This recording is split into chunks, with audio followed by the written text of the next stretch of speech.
नमस्कार बच्चों। सूर्य competition classes में आपका हार्दिक स्वागत है, अभिनंदन है। देखिए, आज हम 11th स्टैंडर्ड की जो एग्जाम लगेगी आपके ना फरवरी वैसे संभावित बता रखा है। कर्मचारी चयन बोर्ड के जो अध्यक्ष है आलोक राज जी, और उन्होंने 603 वैकेंसी है ना, साइंस के लिए कितनी है 603 वैकेंसी। अभी जो फिलहाल की पोजीशन है ना, उसमें इनके पास जो वैकेंट है सीटें वो कितनी है 603, और ये ओनली फॉर साइंस वाली है, ओनली फॉर साइंस। अभी ज्योग्राफी और जो होम साइंस है ना, उसकी अभी वैकेंसी नहीं है ना, ज्योग्राफी और होम साइंस। लेकिन आलोक राज जी ने यह भी बताया था कि नए नियमों के अकॉर्डिंग ये जो वैकेंसी है ना, ये डबल हो जाएंगी। मतलब कितनी डबल, 600 की 1200। तो उस समय है ना ज्योग्राफी और होम साइंस की सीटें हैं, मतलब वैकेंट सीटें हैं, अभी है ना प्रोसेस चल रहा है, तो वो भी आ जाएंगे ना, कितनी है, कितनी वैकेंट है, कितनी रिक्वायरमेंट है। बाकी साइंस की 603 तो है ही, इनमें मान लो और प्लस ही होंगी उल्टी है ना, 700 800 900 जितनी भी है ना, मतलब ज्यादा साइंस की है भाई। पहले से 603 तो वैकेंट ही है, और ज्योग्राफी होम साइंस की अभी कोई रिक्वायरमेंट थी नहीं। तो जब ये डबल पद हो जाएंगे तो फिर इनकी वैकेंसी निकलेगी। तो ज्योग्राफी होम साइंस वाले और साइंस वाले हैं वो लगातार लगे रहे, वो लगातार लगे रहे तैयारी के लिए। आज देखिए हम प्रीवियस ईयर एग्जाम में आए हुए हैं। वैसे मैंने देखो 11th स्टैंड के लिए ना स्टार्ट किया था उस समय, लगभग अपन ने 3 महीने पहले, पर एग्जाम को पोस्टपोन कर दिया। जैसे पहले नवंबर बता रहे थे, अब फरवरी कह रहे हैं वो, तो फरवरी से थोड़ा डिले भी हो सकता है। तो अब अपन है ना विधिवत रूप से स्टार्ट कर रहे हैं ना। मैंने एक चैप्टर सॉल्यूशन वाला स्टार्ट किया था, और लगभग उसमें 9-10 लेक्चर ले ली थी मैंने, शायद 10 लेक्चर। उसको भी कंटिन्यू करेंगे। पर उससे पहले हम जो 2016 में, आपके 2018 में और 2022 की जो एग्जाम है, वो 22 में 2 शिफ्ट में एग्जाम हुआ था, तो दोनों शिफ्ट की जो एग्जाम है यानी 4 पेपर हो गए एक तरीके से, उनको अपन है ना, मतलब जो प्रीवियस ईयर एग्जाम में आए हुए क्वेश्चन है उनको सॉल्व करते हैं। उससे अपन को एक लेवल का पता चल जाएगा भाई, जो कर्मचारी चयन बोर्ड है ये मतलब कितना लेवल ले रहा है एग्जाम का। भाई 11th स्टैंड की एग्जाम में कितने लेवल का अपन का पेपर बन रहा है, तो उसी के अकॉर्डिंग अपन को तैयारी करनी चाहिए। तो प्रीवियस ईयर एग्जाम के पेपर है ना सॉल्व करने से ये फायदा है। हाँ, कुछ क्वेश्चंस रिपीट भी होते हैं, वैसे कुछ क्वेश्चंस हैं वो रिपीट भी हो जाते हैं। तो देखो इसमें 35 क्वेश्चन आए थे अपने, यानी 11th स्टैंड एग्जाम ये 2016, ये 11th स्टैंड की ए, अरे उल्टा लिख दिया ए एल, यानी अपन चाहे तो इसको ऐसे कर देते ना एल ए, लैब असिस्टेंट। और लैब असिस्टेंट का काम तो समझते हैं ना। अरे ये स्कूल्स में तो कोई बहुत ज्यादा काम नहीं होता, लैब असिस्टेंट की एग्जाम में स्कूल्स में बहुत काम नहीं होता। क्यों, हमको पता है स्कूल्स में है ना प्रैक्टिकल्स कैसे होते हैं, यानी बाहर का एग्जाम में रहता है और मुश्किल से अपन है ना जैसे प्रैक्टिस करवाते हैं, तो 1-2 दिन की प्रैक्टिस करवाते हैं, 2-3 दिन की। ये तो प्राइवेट स्कूलों का हाल है। तो गवर्नमेंट स्कूलों में तो क्या मानो आप, अब तो इतनी स्ट्रेंथ है ही नहीं, पहले तो बहुत स्ट्रेंथ हुआ करती थी गवर्नमेंट स्कूल में। मुश्किल से 2 दिन का काम मान लो, 4 दिन का मान लो, 10 दिन का मान लो पूरे साल में। और क्या है, मेन एग्जाम लगेंगे। सरकारी स्कूलों में इतने है ना 30-35-20 ऐसे बच्चे होते हैं, और किसी किसी में तो ना इतने भी नहीं होते। तो अगर आप लेवल असिस्टेंट बनते हैं तो कोई बहुत ज्यादा आपके ऊपर बर्डन नहीं है। और अभी देखो लेवल असिस्टेंट में आपको पता भी है, अभी आरएएस की जो एग्जाम लगी ना, आपकी आरएएस की एग्जाम, इसमें जो टॉपर है आपके ना, अरे जो टॉपर है ना आरएएस का, जो टॉपर था आपके, कुशाल चौधरी करके था। कौन, कुशाल चौधरी। वो भी क्या थे आपके, अरे कुशाल चौधरी भी क्या थे आपके, लेवल असिस्टेंट। क्यों, उन्होंने बताया भी इंटरव्यू में कि मैं लेवल असिस्टेंट के पद पे कार्यरत था ना, तो लेवल असिस्टेंट के लिए इतना बहुत ज्यादा काम ना बर्डन होता भी नहीं, इसलिए पढ़ने के लिए पर्याप्त समय मिल गया। इसलिए क्या उन्होंने ना मतलब कोशिश किया ना भाई, शायद सेकंड अटेम्प्ट था इनका, तो इन्होंने कोशिश की, लगातार लगातार कोशिश की, तो देखो टॉपर बन गई। लेवल असिस्टेंट थे, तो एक लेवल असिस्टेंट सोचता नहीं है ना भाई, छोटे पद वाला आदमी सोचता नहीं है मैं आरएएस में टॉपर करूंगा, हाँ आरएएस बन जाऊंगा, वो बात अलग है ना। और देखो टॉप कर दिया। टॉप का कारण यही है, क्यों भाई, स्कूलिंग से तो जुड़े हुए हैं यही, और फिर उससे तैयारी करने के लिए है ना पर्याप्त समय मिल गया। क्यों, वैसे भी अरे स्कूल्स में तो देखो वैसे भी कितनी सारी छुट्टियां आती हैं। ये गर्मी की छुट्टी आ गई आपकी है ना, ये सर्दी की छुट्टी आ गई आपकी, हाफ ईयरली एग्जाम में कोई वर्णन नहीं रहता है, एग्जाम चलते हैं। फिर ईयरली एग्जाम आ गई, और गवर्नमेंट स्कूलों में वैसे ही कोई काम नहीं होता। तो अगर आप लेवल असिस्टेंट बनते हैं ना, तो आगे के लिए आपके लिए सुनहरा अवसर है। तो इसलिए है ना ऐसे हल्के में नहीं लें एग्जाम को, अभी से तैयारी चालू रखें। हमारी तरफ से वो एग्जाम फरवरी में हो, मार्च में हो, अप्रैल में हो, कभी भी हो। फरवरी से पहले तो फिर हो ही नहीं। लेकिन आपको पता है साइंस की 603 है ना वैकेंसी, तो फिलहाल वर्तमान में है, तो इसका मतलब 600 से तो बढ़ेगी वैकेंसी, 800 900 जितनी भी होंगी मान लो, तो ये डबल कर दें इनका, या मान लो और भी ज्यादा कर सकते हैं, पर नए नियमों के अकॉर्डिंग डबल तो हो ही जाएंगी। कितने डबल? तो 600 से 1200 तो हो ही जाएंगे। उसमें मान लो जैसे 800 900 साइंस की हो जाएंगी, 300 इनकी ज्योग्राफी और होम साइंस की हो जाएगी। क्यों? इनके थोड़े बच्चे कम मिलते हैं ना, अरे ज्योग्राफी के तो खूब मिलते हैं, पर होम साइंस के बच्चे बहुत कम मिलते हैं। ठीक है, तो चलिए अपन बगैर देरी किए 2016 11th स्टैंडर्ड में आया हुआ जो है ना पेपर है, उसमें केवल केमिस्ट्री वाला पोर्शन कर रहे हैं अपन ना, फिर फिजिक्स वाले सर है वो फिजिक्स वाला करवा देंगे। पर पहले आपको मैं केमिस्ट्री पढ़ा रहा हूँ ना, अगर आपको कैसा रेस्पॉन्स लगता है ना, अच्छा रेस्पॉन्स लगता है आपको, यहाँ वाकई में हमारी केमिस्ट्री बहुत अच्छी समझ में आ रही है, हम जैसे मान लो ज्यादा नहीं तो 100 क्वेश्चन आते हैं आपके ना, कितने 100, इसमें तो 35 क्वेश्चन थे आपकी केमिस्ट्री की, पर वैसे भी कम से कम माने 33 तो आ ही रहे, किसी के 34 हो जाएंगे, मान लो बायोलॉजी की 34 दे दी तो इनकी 33 फिजिक्स की और केमिस्ट्री की, पर 33 सवाल से कम तो आएंगे नहीं, 34 35 भी हो सकते हैं ना, मतलब किसी के भी 34 दे सकता है, या आगे पीछे कर सकते हैं, वो उनके हाथ में ना, वो अपने हाथ में नहीं है ना, और कम से कम 33 क्वेश्चन तो है ही। तो पहले मैं केमिस्ट्री वाला पोर्शन आपको पढ़ा रहा हूँ ना, आपको कैसा लगता है ना, क्लासरूम को लाइक सब्सक्राइब शेयर कर भाई, ज्यादा से ज्यादा शेयर करें ताकि मुझे भी एक मोटिवेशन मिले, हाँ भाई बच्चे कितना लाइक कर रहे हैं भाई, बच्चों को कितना अच्छा समझ में आ रहा है, मैं जो मैटर डिलीवर कर रहा हूँ ना उसमें कितनी दम है यार, कितना बच्चों को अच्छा समझ में आ रहा है, तो उससे आप है ना पता चलेगा मुझे ना, आप लाइक सब्सक्राइब शेयर वगैरह करेंगे, कमेंट्स वगैरह करेंगे ना, उससे पता चलेगा हाँ भाई बच्चों को मैटर अच्छा ना डिलीवर कर रहे हैं अपन, तो और भी मैं ना दोगुनी ताकत से है ना और मेहनत करूंगा ना। हाँ, ये बिल्कुल वादा है आपको ना, सारा सिलेबस पढ़ाया जाएगा यूट्यूब पे है ना, फ्री ऑफ कॉस्ट, कोई कॉस्ट नहीं है आपको ना, प्रैक्टिस वगैरह सब कुछ करवाई जाएगी हम पीपीटी वगैरह के थ्रू है ना, आपको प्रैक्टिस वगैरह और करवा देंगे इन क्वेश्चंस के अलावा। अभी मैंने ना 10-11 लेक्चर लिए, उनमें खूब सारे क्वेश्चन करवाए, इनके अलावा और क्वेश्चंस ले लेंगे अपना। ठीक है, अपन पूरी एनसीईआरटी को कवर करेंगे, एनसीईआरटी आपने अच्छे से ऑन टिप्स कर ली तो आपको कोई दिक्कत नहीं है, आपको कोई रोकने वाला नहीं है ना। एनसीईआरटी के इसमें फिजिक्स केमिस्ट्री बायोलॉजी तीनों में कर लिया ना, और थोड़ा सा अपर लेवल लेकर चलेंगे अपन, जैसे नीट वगैरह है उनमें आए हुए ना क्वेश्चन से जो इनके लेवल के हैं उनको लेके चलेंगे अपन ना। ठीक है, चलिए तो अपन बगैर देरी की और अपन शुरुआत करते हैं किसकी, केमिस्ट्री की है ना।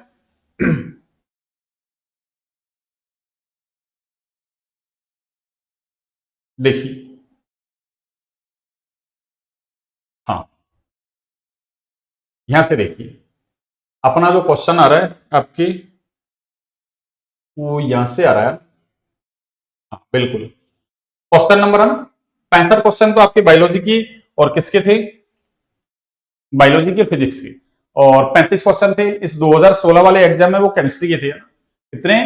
35 क्वेश्चन। और देखो पेपर है दोनों है ना लैंग्वेज में है आपके, इंग्लिश भी है और हिंदी भी है, आपको दोनों ही लैंग्वेज लिख के चलनी है, हिंदी इंग्लिश दोनों, मतलब दोनों का मतलब अरे आप एक ही लैंग्वेज में कर लो, करने को कोई दिक्कत नहीं है, लेकिन आप देखिए मैं इधर तो या इधर कर लेते हैं, चलो देखिए आपके लिए मैं इधर सॉल्यूशन कर दूंगा, इधर तो मैं सॉल्यूशन कर दूंगा आपको, और इधर अपन, ठीक है ना, तो आपको इंग्लिश में भी दे रखा है हिंदी में भी, तो कुछ है ना हिंदी वर्ड्स ऐसे हैं जो समझ में नहीं आता, तो आप इंग्लिश देख लीजिए ना। अब वैसे मैंने ना ये पीपीटी के थ्रू नहीं लिया आपको ना, इस पीपीटी से है ना वैसे इसको टाइप करवा ना करके अपन पढ़ा सकते थे, पर इससे क्या आपको ना बिल्कुल सामने आपके पेपर है, इस तरीके की लैंग्वेज होती है ना, उसमें तो करते क्या है कि पीपीटी के थ्रू है ना, जैसे इंग्लिश मीडियम है इंग्लिश वाले सवाल तो सीधे ऐसे कैसे छाप ली, पर हिंदी है कई टीचर है ना गूगल से ट्रांसलेट करते हैं, अब गूगल से ट्रांसलेट करते हैं तो गूगल तो वो कुछ का कुछ भी कर लेता है ना, हिंदी एकदम परफेक्ट हिंदी नहीं करता, ऐसी जैसी आती है आपके अंदर। तो इस पेपर से आपको ये आइडिया लग रहा है कि हाँ भाई एनसीईआरटी की लैंग्वेज है, या ना जो पहले आरबीएससी चलती थी उसकी लैंग्वेज इस तरीके की है, ऐसी कैसी लैंग्वेज मतलब एग्जाम में आती है ना, उससे ये आइडिया लगेगा आपको ना। ठीक है, इसमें बिल्कुल ना साफ आ रहा पेपर है ना, इसमें साफ आ रहा है पेपर। देखिए अब हम सॉल्व करते हैं, ठीक है ना, अब हम सॉल्व करते हैं, ये लीजिए मैंने थोड़ा और बड़ा कर दिया इसको, बिल्कुल। अब देखिए अपन इसको सॉल्व करते हैं। सबसे पहले देखो आपको निम्न में से ना, अगर आपको कोई हिंदी में प्रॉब्लम आएगी ना अपन इंग्लिश देख लेंगे उसका ना, इंग्लिश वर्जन, ठीक है ना, बाकी वाई लैंग्वेज है आपके ना, मतलब दोनों ही लैंग्वेज है, हिंदी इंग्लिश दोनों ही है, तो इंग्लिश मीडियम वाले भी देखे ना, तो उनको भी कोई दिक्कत नहीं है, इंग्लिश मीडियम वालों को भी है ना। अब देखिए निम्न में से क्वांटम संख्याओं का कौन सा सेट अनुमत नहीं है, अनुमत नहीं है, अलाउ नहीं है, तो ये आजकल ऐसे है ना, नहीं है, असत्य है, असत्य नहीं है, इस तरीके के सवाल खूब पूछे जाते हैं, तो आपको ध्यान रखना है ना, नहीं है या है उस पर गोला कर लो पहले, ताकि आपको कंफ्यूजन नहीं हो कि आपने आंसर भी सही निकाल दिया, लेकिन मान लो जो आपने चयन किया ना आंसर्स का, भाई सही तो निकाल लिया और यहां टिक लगाया, गलत लगा दिया, आपने नहीं की जगह है पढ़ लिया या है की जगह नहीं पढ़ लिया, ठीक है। तो इसलिए पहले ही अपन है ना वो कर लें।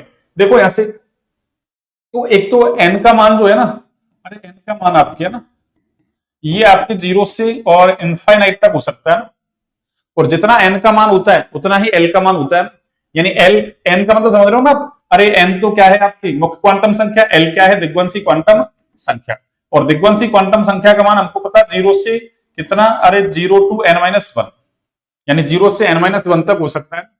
और आपको पता है m का मान है आपकी, अरे वो -l से और +l, जैसे कई ऐसे लिख देते हैं -l से 0, 0 से +l, अरे -l से +l के बीच में 0 आता ही है, -l से +l के बीच में 0 आता ही है, इतना तो हमारे पास कॉमन सेंस है। और अगर s कभी भी आता है तो देखो s का मान है वो तो आपके ±½ हो सकता है, या तो +½ होगा या -½ क्लॉकवाइज अगर आपका इलेक्ट्रॉन है वो मूवमेंट कर रहा है तब तो क्या होगा +½ और एंटी क्लॉकवाइज है तो -½ अब देखिए हम इसमें से सेलेक्ट करते हैं ना आंसर। देखो n का मान 3 तो l का मान 1 हो सकता है, क्यों 0 से n-1 तक होगा, जैसे n का मान 3 तो 0 से 2 तक, यानी 0, 1, 2 कुछ भी हो सकता है। l का मान 1 हो सकता है, m का मान +3, अरे +3 नहीं होगा, m का मान देखो आप -l से +l, यानी l जो है वो डिपेंड करता है n पर, यानी एक तरीके से क्या कहें m का मान l से और l का मान n से प्राप्त होता है। तो इसका मतलब या तो l का मान कितना दे रखा है आपको, अरे 1, तो ये -1 से +1 तक होगा, -1, 0, +1, ये तो 3 कह रहा है, ये नहीं होगा, ठीक है ना। यहाँ 3 है, ये l का मान 1, m का मान +1 हो सकता है, सही है, ठीक है ना। यहाँ n का मान 3, l का मान 0 हो सकता है, बिल्कुल हो सकता है, m का मान 0 ही होगा, l का मान 0 तो m का मान भी 0, n का मान 3, l का मान 2, m का मान -2, यानी ये आपके तीनों ही सही है, ये भी सही है, ये भी सही है। अलाउ कौन सा नहीं है, जो हमसे आंसर पूछ रहा है वो, अरे ये हो जाएगा, यानी ये अलाउ नहीं है, ठीक है ना।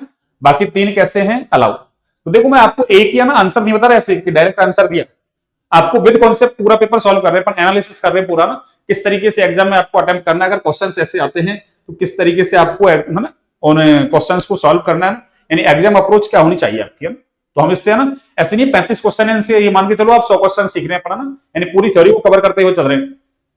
अब देखिए आप आगे अगला क्वेश्चन क्या है सुनिए, देखिए निम्न में से सत्य कथन है, देखो सत्य कथन है, अब नहीं है सत्य पूछा इसने, तो सत्य कथन कौन सा है इनमें से, देखिए 19 पोटेशियम 40 कि आवर्त सारणी में से कोई सा भी तत्व होता है ना, अरे आवर्त सारणी में उपस्थित कोई सा भी तत्व, मान लो 118 एलिमेंट्स हैं, उनमें से किसी भी तत्व को हम ZX A के रूप में क्या करते हैं प्रदर्शित, और ZX A का मतलब, अरे Z का मतलब तो है आपके परमाणु क्रमांक, Z का मतलब क्या है आपके बच्चों परमाणु क्रमांक, और X का मतलब क्या है, अरे आवर्त सारणी में से कोई सा भी तत्व, और A क्या है, अरे A आपकी द्रव्यमान संख्या है, क्या है द्रव्यमान संख्या, जो परमाणु भार या कह दो परमाणु द्रव्यमान के लगभग कैसी होती है समान होती है ना, परमाणु भार या परमाणु द्रव्यमान के लगभग समान। तो एक बात और देखो ना, ये जो मैं आपको सॉल्व करवा रहा हूँ ना पूरा पेपर, ये आपको ना जो सूर्य कंपटीशन क्लासेस का जो यूट्यूब चैनल है आपके ना, उस पर आपको बिल्कुल है ना विद सॉल्यूशन, ये जैसे कि जैसे मैं सॉल्व करवा रहा हूँ ना, ये आपको मिल जाएगी ना पीडीएफ मिल जाएगी आपको विद सॉल्यूशन, ठीक है। तो अब देखिए आप यहां से 19 पोटेशियम, ये 20, और हमको पता है अरे परमाणु क्रमांक कैसे होते हैं आपके, भाई एक देखिए भाई एक तत्व के 2 परमाणु जिनके परमाणु क्रमांक समान हो, तत्व एक ही होना चाहिए, जैसे मान लो ना कार्बन है तो 6012 6013 6014 परमाणु क्रमांक समान, द्रव्यमान संख्या अलग अलग, वो कहलाते हैं आपके समस्थानिक, और परमाणु क्रमांक अलग अलग हो यानी अलग अलग तत्व के है ना परमाणु हो, उनका परमाणु क्रमांक तो अलग अलग हो गई, द्रव्यमान संख्या कैसी हो समान, वो संभारित कहलाते हैं आपके ना आइसोबारिक, वो आइसोटॉपिक या आइसोटॉप आइसोबार कुछ भी कह दो आप। तो देखिए 19 पोटेशियम 40 यानी द्रव्यमान संख्या समान है, 40 है इसकी भी और इसकी भी कितनी है 40, द्रव्यमान संख्या समान, परमाणु क्रमांक अलग है 19 और 20, तो ये संभारिक है बिल्कुल है, ठीक है ना। आगे देखो 17 क्लोरीन 35, 17 और 17 परमाणु क्रमांक समान है जेड, इसकी द्रव्यमान संख्या 35 और इसकी कितनी है 37, परमाणु क्रमांक समान, द्रव्यमान संख्या कैसी हो अलग अलग, वो क्या कहलाते हैं आपके समस्थानिक कहलाते हैं। तो ये समस्थानिक हैं, बिल्कुल है। अगला देखो, जेनॉन, इसका देखो द्रव्यमान संख्या 130, इसकी भी कितनी 130, इसका परमाणु क्रमांक 54, इसका 56, परमाणु क्रमांक अलग अलग, द्रव्यमान संख्या समान, वो संभारिक कहलाते हैं आपकी। क्या कहलाते हैं बच्चों? संभारिक। अरे क्या कहलाते हैं? संभारिक। तो ये भी सही है। इसका मतलब सत्य कथन कौन सा है? अरे उपरोक्त सभी। सत्य कथन कौन सा हो जाएगा आपके? उपरोक्त सभी। अगला देखिए आप,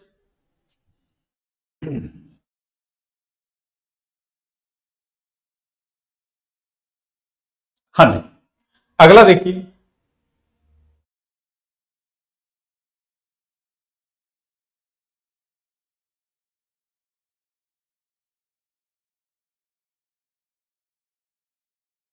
हाँ जी, देखिए ये कह रहा है आपके,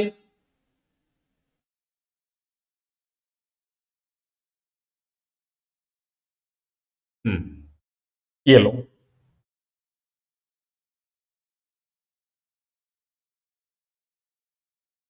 बिल्कुल। अब देखिए आप, सुनिए, हाँ, क्या कह रहा है? इलेक्ट्रॉनिक विन्यास दे दिया इसने 1s2, 2s2, 2px2, 2py2 और 2pz0। अरे इसने ऐसा लिखा, देखो वैसे तो यहां तो सही आ रहा होगा ना आपकी, इसमें तो सही आ रहा होगा। चलिए मैं एक बार लिख देता हूं इसको, देखो ये ऐसे है आपके, देखो भाई 1s2 2s2 तो आपके समझ में आ रहा है। अरे 1s2, चलिए मैं यहां लिख दू, 1s2 2s2 2px2 और 2py2 और ये 2p, अरे z, और इसमें लिख दिया इसने 0। ठीक है ना? तो ये इलेक्ट्रॉनिक विन्यास दे रखा है आपको 1s2 2s2 2px2 2py2 और 2pz0। 2pz0 दे रखा है आपकी। अब ये कह रहा है कि ये जो इलेक्ट्रॉनिक विन्यास है ये किस नियम का पालन नहीं करता? देख लो, नहीं आ रहा, कोई सत्य है, नहीं है ना, है नहीं, इस तरीके के सवाल ना बार बार आते हैं आपके ना, तो इनका ध्यान रखें आप। पहले ही है ना अंडरलाइन कर लें या गोला लगा दें, कुछ भी आपकी है ना, जो भी आपकी ट्रिक है उसको लगा लें। तो किस नियम का पालन नहीं कर रहा?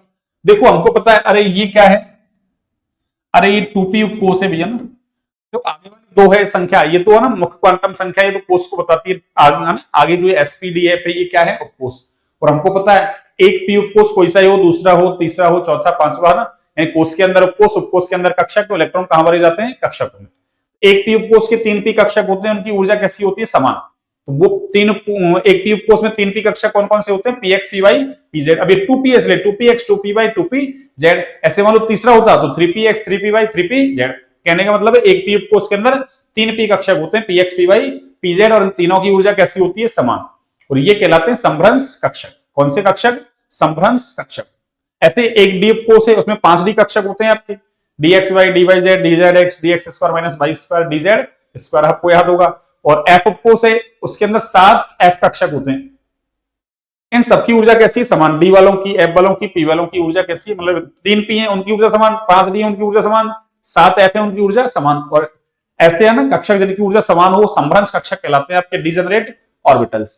और हुंड क्या कहता है कि जो डिजेनरेट ऑर्बिटल्स हैं उनमें, अरे पहले क्या करो, एक एक करके इलेक्ट्रॉन भरो, यानी पहले अयुग्मित इलेक्ट्रॉन भरो, उसके बाद इलेक्ट्रॉनों का युग्मन करो। क्यों? क्योंकि तीनों की ऊर्जा समान है, इसलिए पहले क्या करो, आप एक एक इलेक्ट्रॉन भरो, उसके बाद इलेक्ट्रॉनों का युग्मन करो। इसने क्या कर दिया? पहले ही देखो, अरे इलेक्ट्रॉनों का युग्मन कर दिया इसने पहले ही, जबकि होना कैसे चाहिए था? अरे यहाँ कितने हैं? देखो पी के अंदर 4 इलेक्ट्रॉन है ना, तो 4 कैसे भरना चाहिए था इसको? अरे 4 हुंड के नियम से ऐसे भरना चाहिए था इसको कि 1 फिर 2 फिर 3 और ये 4।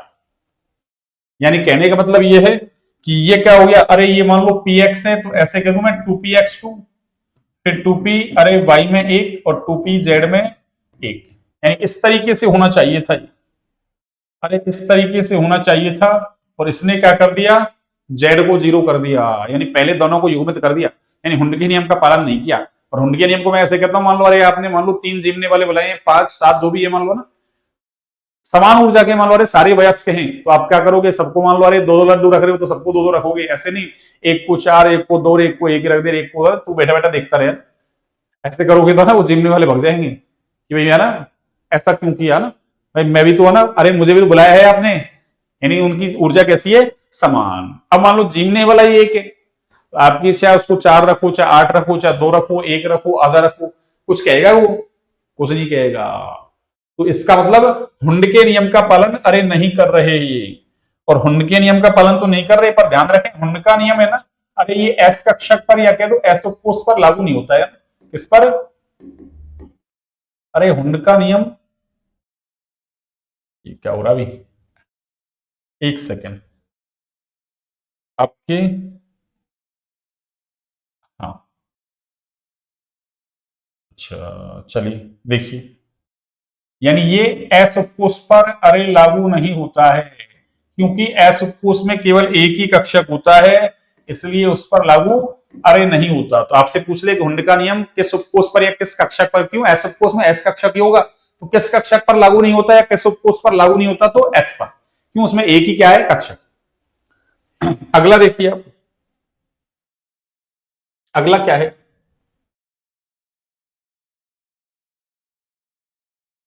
यानी निम्न में से कौन सा विन्यास सर्वाधिक विद्युत ऋणी परमाणु का है, यानी इनमें से कौन सा विन्यास है वो सर्वाधिक विद्युत ऋणी परमाणु का है। तो पहले तो आपको देखो इलेक्ट्रॉनिक विन्यास किसका है, वो एलिमेंट्स का पता लगाना है आपको। देखो यहाँ NH2Np3,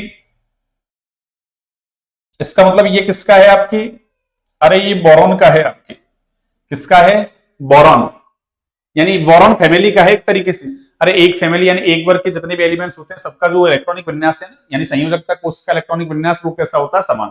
यानी एक वर्ग के जितने भी एलिमेंट्स हैं उनमें संयोजकता कोष में क्या होते हैं, इलेक्ट्रॉन समान। जब संयोजकता कोष में इलेक्ट्रॉन समान तो संयोजकता कोष का इलेक्ट्रॉनिक विन्यास भी समान हो जाए, ठीक है ना। तो ये बोरॉन फैमिली का है।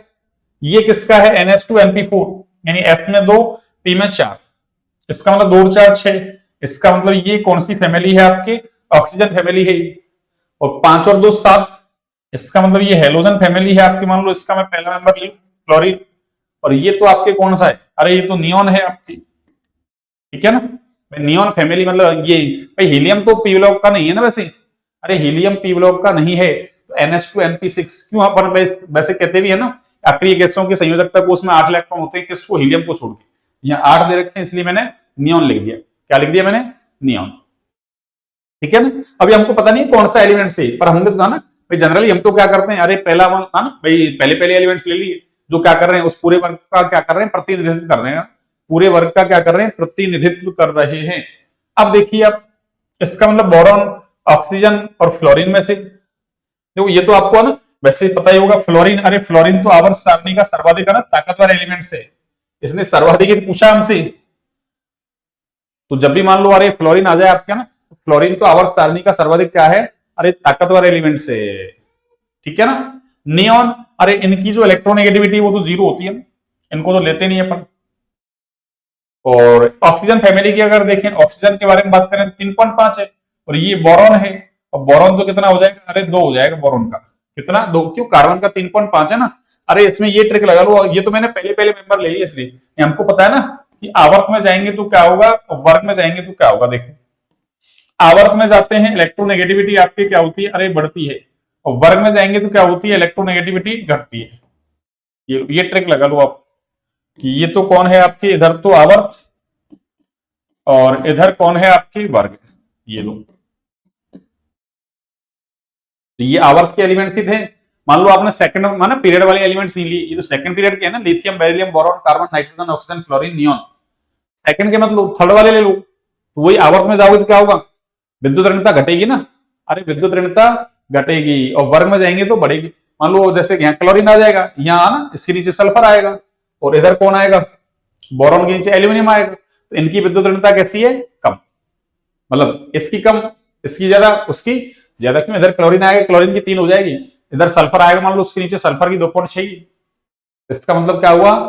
और इधर ये आपके कौन आएगा, एल्यूमिनियम आएगा ना, कौन आएगा, एल्यूमिनियम, तो उधर लिथियम, बेरिलियम, तो 0.9 से है ना 1.3, 1.5 ही रहेगी इसकी, किसकी, एल्यूमिनियम की। तो कोई सा भी ले लो आप ना, तो हमको तो ये लगाना है कि आवर्त में जा रहे हैं तो क्या हो रहा है, अरे ये एक ही आवर्त के एलिमेंट से यहां तक, तो इसका मतलब आवर्त में जाते हैं विद्युत ऋणता बढ़ती, पर उनकी 0 मानते हैं ना, अक्रिय गैसों की, अरे अक्रिय गैसों की इलेक्ट्रॉन लेने की क्षमता होती नहीं है ना, वो तो 0 है। तो कौन, फ्लोरीन सबसे ज्यादा ताकतवर हो जाएगा आपकी, यानी सर्वाधिक विद्युत ऋणता किसकी है, अरे फ्लोरीन की है। सर्वाधिक ताकतवर का मतलब क्या है, विद्युत ऋणता का मतलब अरे केमिस्ट्री की ताकत से है, जिसकी विद्युत ऋणता ज्यादा, इसका मतलब उसकी ताकत ज्यादा, यानी वो क्या करता है, अरे बंध के जो इलेक्ट्रॉन है उनको अपनी तरफ शिफ्ट कर लेता है ना, यानी जो आपके साजित इलेक्ट्रॉन युग्म है उसको अपनी ओर आकर्षित करने की क्षमता ही क्या कहलाती है, विद्युत ऋणता। तो जिसकी विद्युत ऋणता ज्यादा है इसका मतलब उसकी ताकत ज्यादा। अगला देखिए,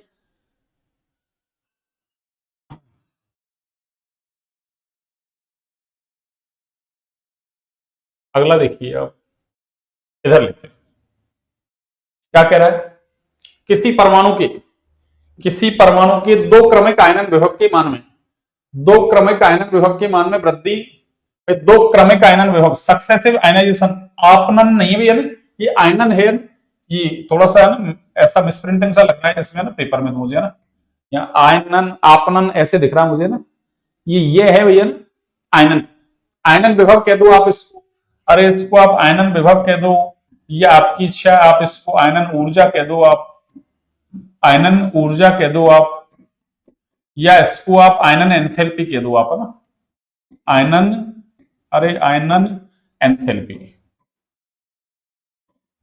तो आप इसको आयनन ऊर्जा कहें, आयनन विभव कहें, या आयनन एंथैल्पी कहें, आपकी इच्छा। देखो हमको पता है, अरे मान लो ये कोई एम है, मान लो ना, इससे आपने क्या किया, एक इलेक्ट्रॉन निकाला, एम प्लस बना दिया, और इससे आपने क्या किया, फिर से एक इलेक्ट्रॉन निकाला, एम प्लस टू बन गया, यहां से एक इलेक्ट्रॉन निकला, एक इलेक्ट्रॉन यहां से निकला, और मान लो एक और निकालना चाहे तो निकाल लो। वैसे इसने दो ही दिए हैं अपन को, दो क्रमिक आयनन विभव, क्रमिक का मतलब लगातार इलेक्ट्रॉन निकालने हैं, कितने, दो इलेक्ट्रॉन आपको लगातार अरे निकालने हैं। तो देखिए इसका मतलब मैं इसको ऐसे कह दूं, अरे ये तो आपकी आईपी फर्स्ट है, आयनन विभव का आयनस ने, और ये आईपी सेकंड है, आयनाइजेशन पोटेंशियल, आयनन विभव को इंग्लिश में बोलते हैं आयनाइजेशन पोटेंशियल, बस शॉर्ट में मैंने लिख दिया आपको आईपी। अब देखो हमको पता है ना, जो पहला इलेक्ट्रॉन निकलता है ना उदासीन से निकलता है, और एक इलेक्ट्रॉन निकलने के बाद धनायन माना बनता है, और धनायन जैसे ही बनेगा तो हमको पता है ना, अरे प्रभावी नाभिकीय आवेश का मान बढ़ जाएगा, क्यों, पहले जितने प्रोटॉन उतने ही इलेक्ट्रॉन, अब क्या हो रहा है, एक इलेक्ट्रॉन निकल गया तो प्रोटॉन तो उतने ही, इलेक्ट्रॉन घट गए, इसका मतलब पहले मान लो जैसे ये कोई सा भी ले लो, मान लो अरे सोडियम ले लो, तो 11 प्रोटॉन 11 इलेक्ट्रॉन, अब एक इलेक्ट्रॉन निकला तो अब क्या, प्रोटॉन तो 11 ही, इलेक्ट्रॉन 10 है, क्यों, प्रोटॉन न्यूट्रॉन सामान्य परिस्थितियों में नहीं निकलते भी है ना, नाभिक के विखंडन की अभिक्रिया होती है, नाभिक टूटता है, क्यों, नाभिक के अंदर पैक है ना वो, तो नाभिक के आकर्षण बल के द्वारा, तो नाभिक टूटेगा तब जाके वो फ्री होंगे ना वहां से, तब जाके बाहर निकलेंगे। बाकी सामान्य परिस्थितियों में अरे न्यूट्रॉन है और प्रोटॉन है वो निकलते नहीं है, केवल कौन निकलते हैं, इलेक्ट्रॉन, इलेक्ट्रॉन ही निकलते हैं, इलेक्ट्रॉन ही जुड़ते हैं, ठीक है, ध्यान रखें आप। तो प्रोटॉन पहले 11 प्रोटॉन 11 इलेक्ट्रॉन को क्या कर रहे थे, आकर्षित कर रहे थे, अब प्रोटॉन 11 है, इलेक्ट्रॉन 10 ही रहेंगे, तो 11 प्रोटॉन 10 को आकर्षित करेंगे तो आकर्षण बल ज्यादा हो जाएगा, यानी प्रभावी नाभिक के आकर्षण का मान बढ़ जाएगा, ठीक है ना। इस वजह से इलेक्ट्रॉन का निकलना क्या होता है, मुश्किल, यानी M प्लस से M+2 बनाने में एनर्जी ज्यादा देनी पड़ेगी, इसका मतलब क्या हुआ, अरे Ip2 ज्यादा होगा Ip अरे 1 से, ठीक है ना, हमेशा हमेशा हमेशा हमेशा ध्यान रखें, अरे ऑलवेज एंड ऑलवेज, कोई जरूरी नहीं, मान लो Ip3 होता है, एक इलेक्ट्रॉन और निकालते तो फिर उसके लिए और ज्यादा एनर्जी देनी पड़ती, तो Ip third Ip second Ip first है, यानी मान लो अरे आपने अनंत वाला इलेक्ट्रॉन निकाल दिया, अनंत वाला यानी Ip इनफाइनाइट और Ip इनफाइनाइट माइनस 1, तो Ip इनफाइनाइट ज्यादा हुआ किससे, Ip इनफाइनाइट -1 से, ठीक है ना, तो ये ध्यान रखें आप। तो फिर क्या होगा, देखो इसने क्या कहा है, किसी परमाणु के दो क्रमिक आयनन विभव के मान में वृद्धि निम्न में से किसमें वृद्धि के कारण, यानी किसमें वृद्धि के कारण होती है, तो हमको पता, देखो अरे यहां से एक इलेक्ट्रॉन निकल गया, अब एक और निकाल रहे हैं, तो क्या हुआ, प्रभावी नाभिकीय आवेश बढ़ गया ना, अरे पहले उदासीन से निकाला, पहले किससे निकाला अपन ने इलेक्ट्रॉन, अरे उदासीन से निकाला, तो जितने प्रोटॉन थे उतने ही क्या थे, इलेक्ट्रॉन। जैसे मान लो अरे ये सोडियम होता, जैसे मान लो फॉर एग्जांपल, अरे इसमें मान लो जैसे मैं कह दूं ये 11 प्रोटॉन है, ठीक है ना, तो 11 ही क्या है, इलेक्ट्रॉन। अब यहां क्या हुआ, अरे प्रोटॉन तो वही 11 है, इलेक्ट्रॉन कितने होगी 10, और यहां प्रोटॉन वही 11 है, इलेक्ट्रॉन कितने रह गए, अरे 9, ठीक है ना। तो देखो पहले 11 प्रोटॉन 11 पर आकर्षण लगा रहे हैं, अब 11 10 पे लगा रहे हैं, और 11 9 पे, तो प्रभावी नाभिकीय आवेश का मान बढ़ता है। तो ये कह रहा है कि किसी परमाणु के दो क्रमिक आयनन विभव के मान में वृद्धि निम्न में से किसमें वृद्धि के कारण होती है, प्रभावी नाभिकीय आवेश में वृद्धि के कारण, बिल्कुल सही है, ठीक है ना। आयनिक त्रिज्या, अरे आयनिक त्रिज्या देखो हमको पता है, मान लो जैसे अरे सोडियम लिया ना अपन ने, अरे मान लो जैसे अपन ने ये क्या लिया था, अरे ये सोडियम लिया था, मान लिया अपन ने ये सोडियम था, तो इससे ये क्या बना, अरे Na+, और इससे एक इलेक्ट्रॉन निकला तो ये Na+2। और हमको पता है ना कि एक ही अगर एटम है तो उसका जो उदासीन परमाणु वो धनायन से बड़ा होता है, और ऋणायन है वो किससे, उदासीन से बड़ा होता है। अरे ऐसे मान लो परमाणु एक ही है तो M- बड़ा होगा किससे, M से, और ये बड़ा है किससे, अरे M+ से। और प्लस जितना ज्यादा साइज उतना ही छोटा, क्यों, प्लस चार्ज कब आएगा, जब इलेक्ट्रॉन निकलेंगे, इलेक्ट्रॉन जैसे निकलेगा तो नाभिकीय आकर्षण, अरे प्रभावी नाभिकीय आवेश से वो बढ़ जाता है, यानी नाभिक का लगने वाला आकर्षण बल बढ़ जाता है। तो ये साइज का ऑर्डर है, अरे ये किसका ऑर्डर है, साइज का, ठीक है ना। तो ये ऐसे कह रहा है कि आयनिक त्रिज्या, तो आयनिक त्रिज्या, अरे त्रिज्या क्या है ये भाई, उदासीन बड़ा है किससे, मोनोएटॉमिक है ना, कैटायन से, यानी एक धनावेशित, यानी क्या कहोगे, मोनो एटॉमिक कैटायन, यानी एक धनावेशित है ना आपके परमाणु हो गया उससे, और ये द्विधनावेशित परमाणु हो गया, यानी एक तरीके से आयन ही है ये, बस ये कैसा है, एक संयोजी, वो द्विसंयोजी है, यानी उस पर +1 चार्ज है, उस पर +2 चार्ज है ना। ये मोनोवेलेंट कैटायन है, ये बाइवेलेंट कैटायन या डाइवेलेंट कैटायन, कुछ भी कह दो आप, द्विसंयोजी। तो देखो इसका साइज बड़ा है किससे, इससे, यहां से दिख रहा है ना, M बड़ा है M+ से, और M+ और बड़ा हो जाएगा किससे, M+2 से, M+3+ जितना ज्यादा बढ़ेगा इसका मतलब साइज उतना ही छोटा होगा। तो इसका मतलब आयनिक त्रिज्या में क्या हो रही है भाई, अरे आयनिक त्रिज्या यानी आयनन विभव के मान में वृद्धि निम्न में से किसमें वृद्धि के कारण होती है, इलेक्ट्रॉनों की संख्या, इलेक्ट्रॉनों की संख्या इसमें वृद्धि के कारण। तो या तो देखो, अरे इसका साइज बड़ा है, इसका साइज कैसा है, छोटा, इसका साइज और छोटा, तो आयनिक त्रिज्या में वृद्धि तो नहीं हो रही भैया ना। अरे ये पूछ रहा है कि किसी परमाणु के दो क्रमिक आयनन विभव के मान में वृद्धि निम्न में से किसमें वृद्धि के कारण होती है, भाई आयनिक त्रिज्या का मान थोड़ी बढ़ रहा है, अरे आयनिक त्रिज्या का मान नहीं बढ़ रहा, आयनिक त्रिज्या का मान तो घट रहा है इधर, ठीक है ना, आयनिक त्रिज्या का मान तो घट रहा है, बढ़ थोड़ रहा है।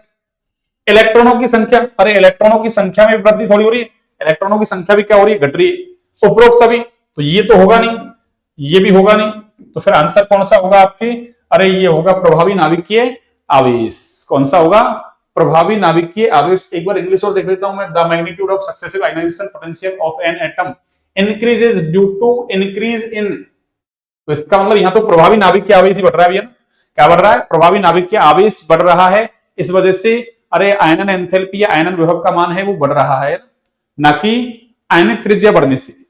आयनिक त्रिज्या बढ़ थोड़ रही है, आयनिक त्रिज्या तो घट रही है, इलेक्ट्रॉनों की संख्या भी थोड़ी बढ़ रही है, इलेक्ट्रॉनों की संख्या तो क्या हो रही है, घट रही है, पहले 11 इलेक्ट्रॉन थे, अब 10 रह गए, अब 9 रह गए, ठीक है ना। तो सही आंसर कौन सा है हमारा, प्रभावी नाभिकीय आवेश।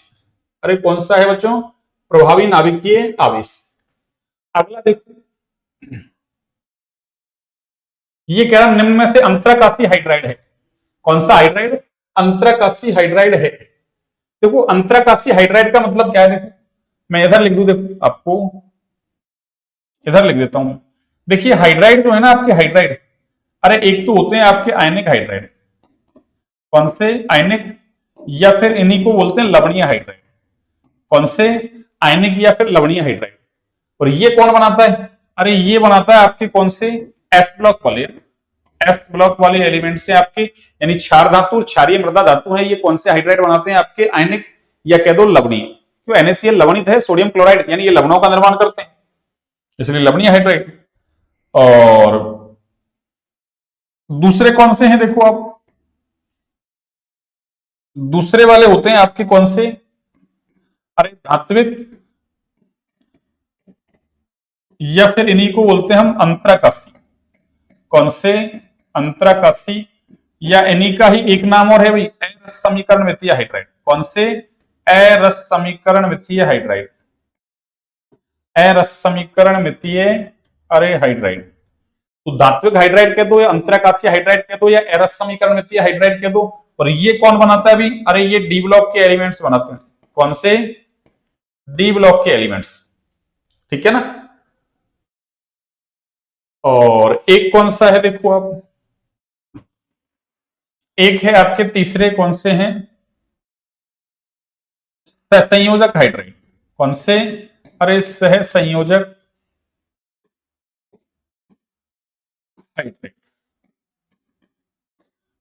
सहसंयोजक, या इनको देखो ना आणविक हाइड्राइड भी कहते हैं इनको। सहसंयोजक या इन्हीं का ही नाम क्या है? अरे आणविक हाइड्राइड। कौन से? आणविक हाइड्राइड। ठीक है ना, सहसंयोजक या फिर इनको क्या कहते हैं भाई?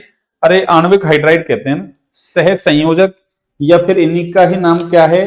अरे आणविक हाइड्राइड। ठीक है ना, सहसंयोजक या फिर इन्हीं का ही नाम क्या है? अरे आणविक हाइड्राइड ना। एक सेकंड, ठीक है ना।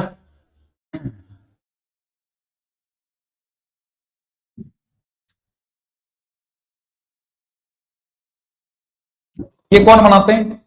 अरे ये पी ब्लॉक के एलिमेंट्स बनाते हैं। कौन से? पी ब्लॉक के। और ये सारे क्या हैं? अरे ये हाइड्राइड हैं भैया ना, ये सारे क्या हैं? हम किसकी बात कर रहे हैं? हाइड्राइड की बात कर रहे हैं ना। तो हाइड्राइड कितने प्रकार के हैं? 3, आयनिक या लवणीय। दूसरे कौन से हैं? धात्विक, अंतराकाशीय या एरस समीकरण वित्तीय हाइड्राइड। और तीसरे कौन से हैं? सहसंयोजक या फिर आणविक हाइड्राइड। एस ब्लॉक वाले आयनिक बनाते हैं या लवणीय, डी ब्लॉक वाले धात्विक, अंतराकाशीय या एरस समीकरण वित्तीय, और पी ब्लॉक वाले कौन से? सहसंयोजक या फिर आणविक हाइड्राइड बनाते हैं। ठीक है ना, कौन सा? सहसंयोजक या फिर आणविक हाइड्राइड। अब सुनिए आप इसमें, अब देखिए आप आंसर। देखिए ये, अरे लिथियम, लिथियम तो एस ब्लॉक का है ना। अरे ये एस ब्लॉक का है। किसका है? एस। पर ध्यान रखें इसमें, देखो एक चीज,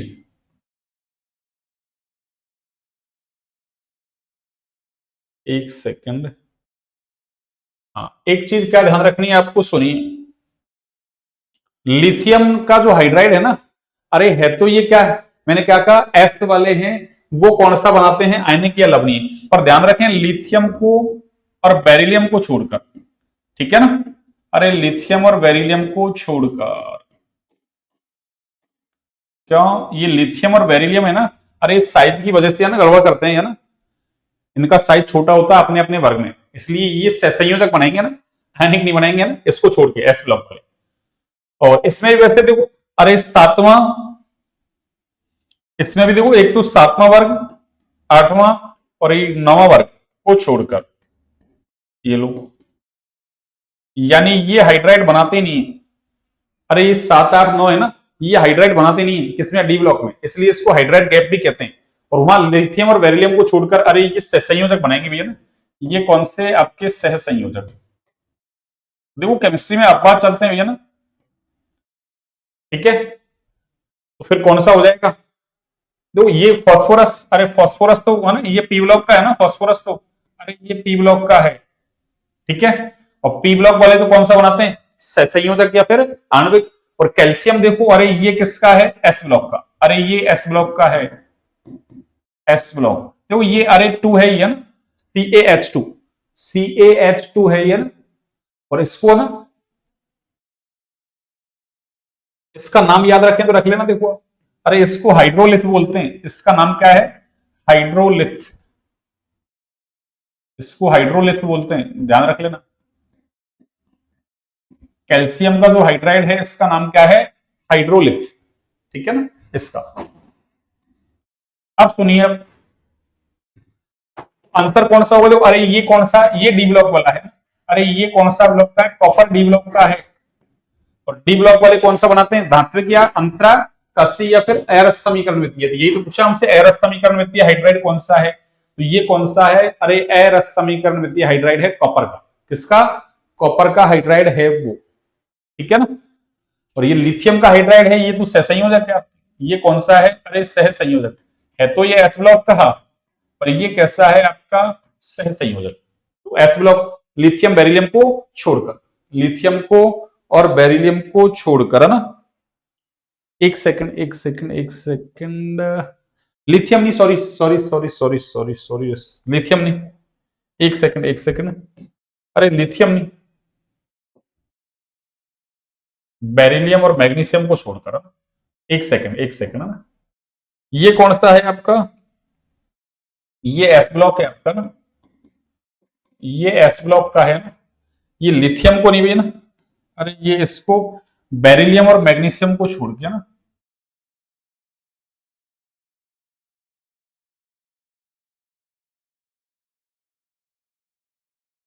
एक सेकंड, बेरिलियम व मैग्नीशियम को छोड़कर ना, बेरिलियम व मैग्नीशियम को छोड़कर, ठीक है ना, लिथियम फिर बेरिलियम, ठीक है ना, बेरिलियम के नीचे मैग्नीशियम, बेटा मांगे है ना कारस्पुटर बापरा जी, बेरिलियम और मैग्नीशियम को छोड़कर ये क्या नहीं बनाते भाई, अरे ये आपके हाइड्राइड नहीं बनाते, कौन से, ये वाले है ना,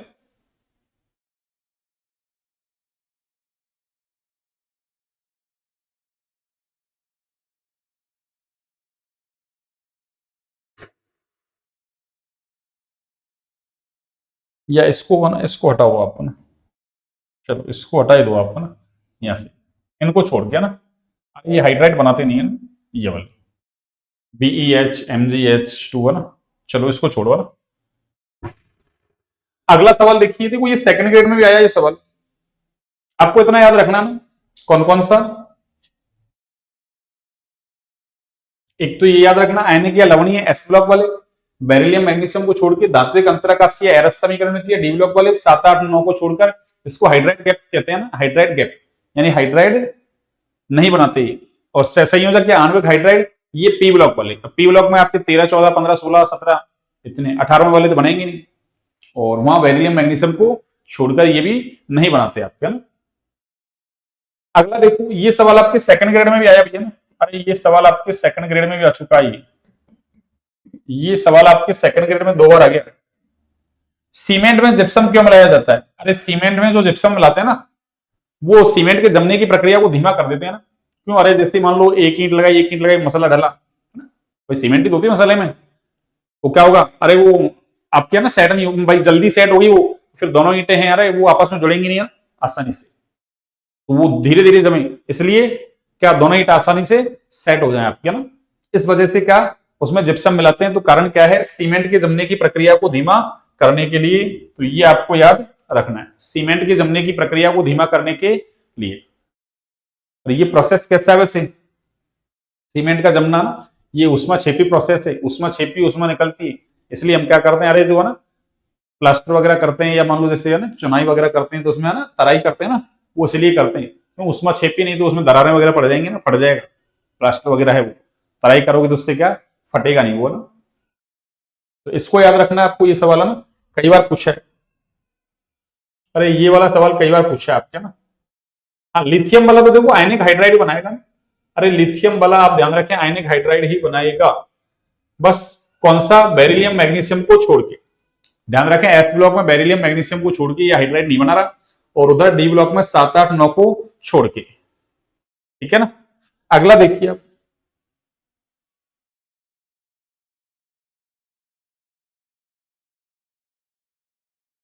ये आपके 72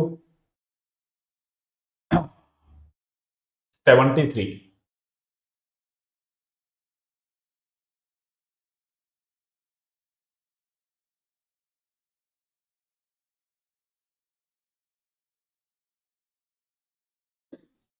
देखिए, हाँ जी,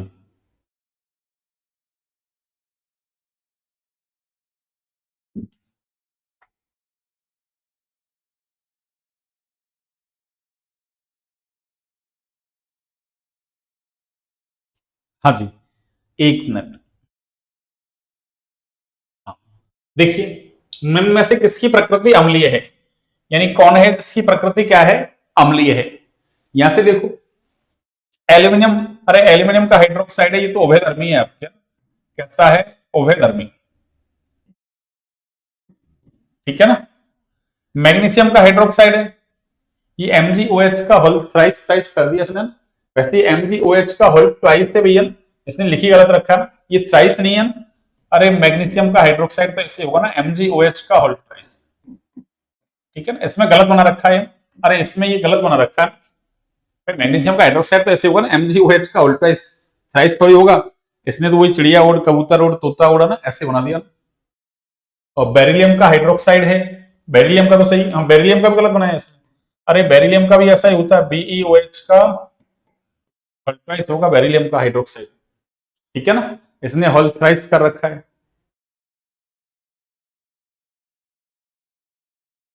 और एक BOH का होल थ्राइस, ठीक है ना, BOH का होल थ्राइस। अरे ये इसको ना आप अगर ओपन करेंगे तो ये हो गया आपके क्या H3, अरे BO3, H3BO3, इसका नाम क्या है H3BO3। अरे इसका नाम देखो आप, इसका नाम है बोरिक एसिड। अरे कौन सा एसिड? Boric acid. ये तो बोरिक अम्ल है। कौन सा अम्ल है?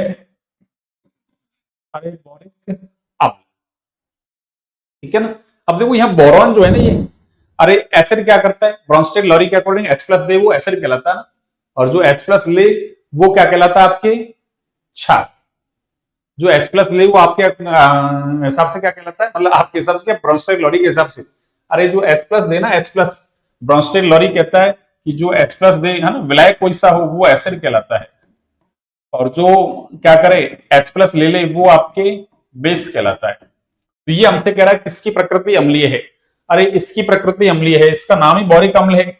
और वैसे बोरिक अम्ल नाम तो है, पर देखो बोरॉन जो है ना, बोरॉन, अरे इसका अष्टक पूरा नहीं होता, बोरॉन का अष्टक पूरा नहीं होता है ना, इस वजह से ये OH माइनस जो है ना, अरे OH माइनस है ना, इसको लोन पेयर दे देगा।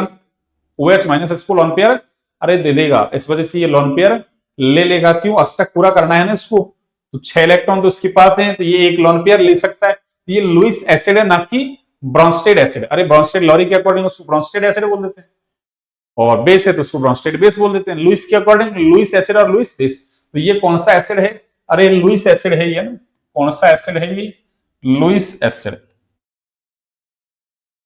ये कौन सा एसिड है बच्चों? लुईस एसिड है ना, ये लुईस एसिड है, ना कि ब्रोंस्टेड एसिड।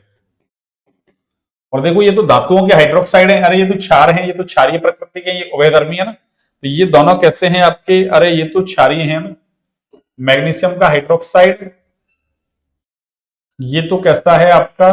अरे क्षारीय। कैसा है? क्षारीय। यानी ये दोनों कैसे हैं आपके? क्षारीय हैं। तो धातुओं के हाइड्रोक्साइड है नहीं, बेरिलियम और मैग्नीशियम, ठीक है ना, ये धातुओं के हाइड्रोक्साइड है आपके, ये तो क्षारीय हैं।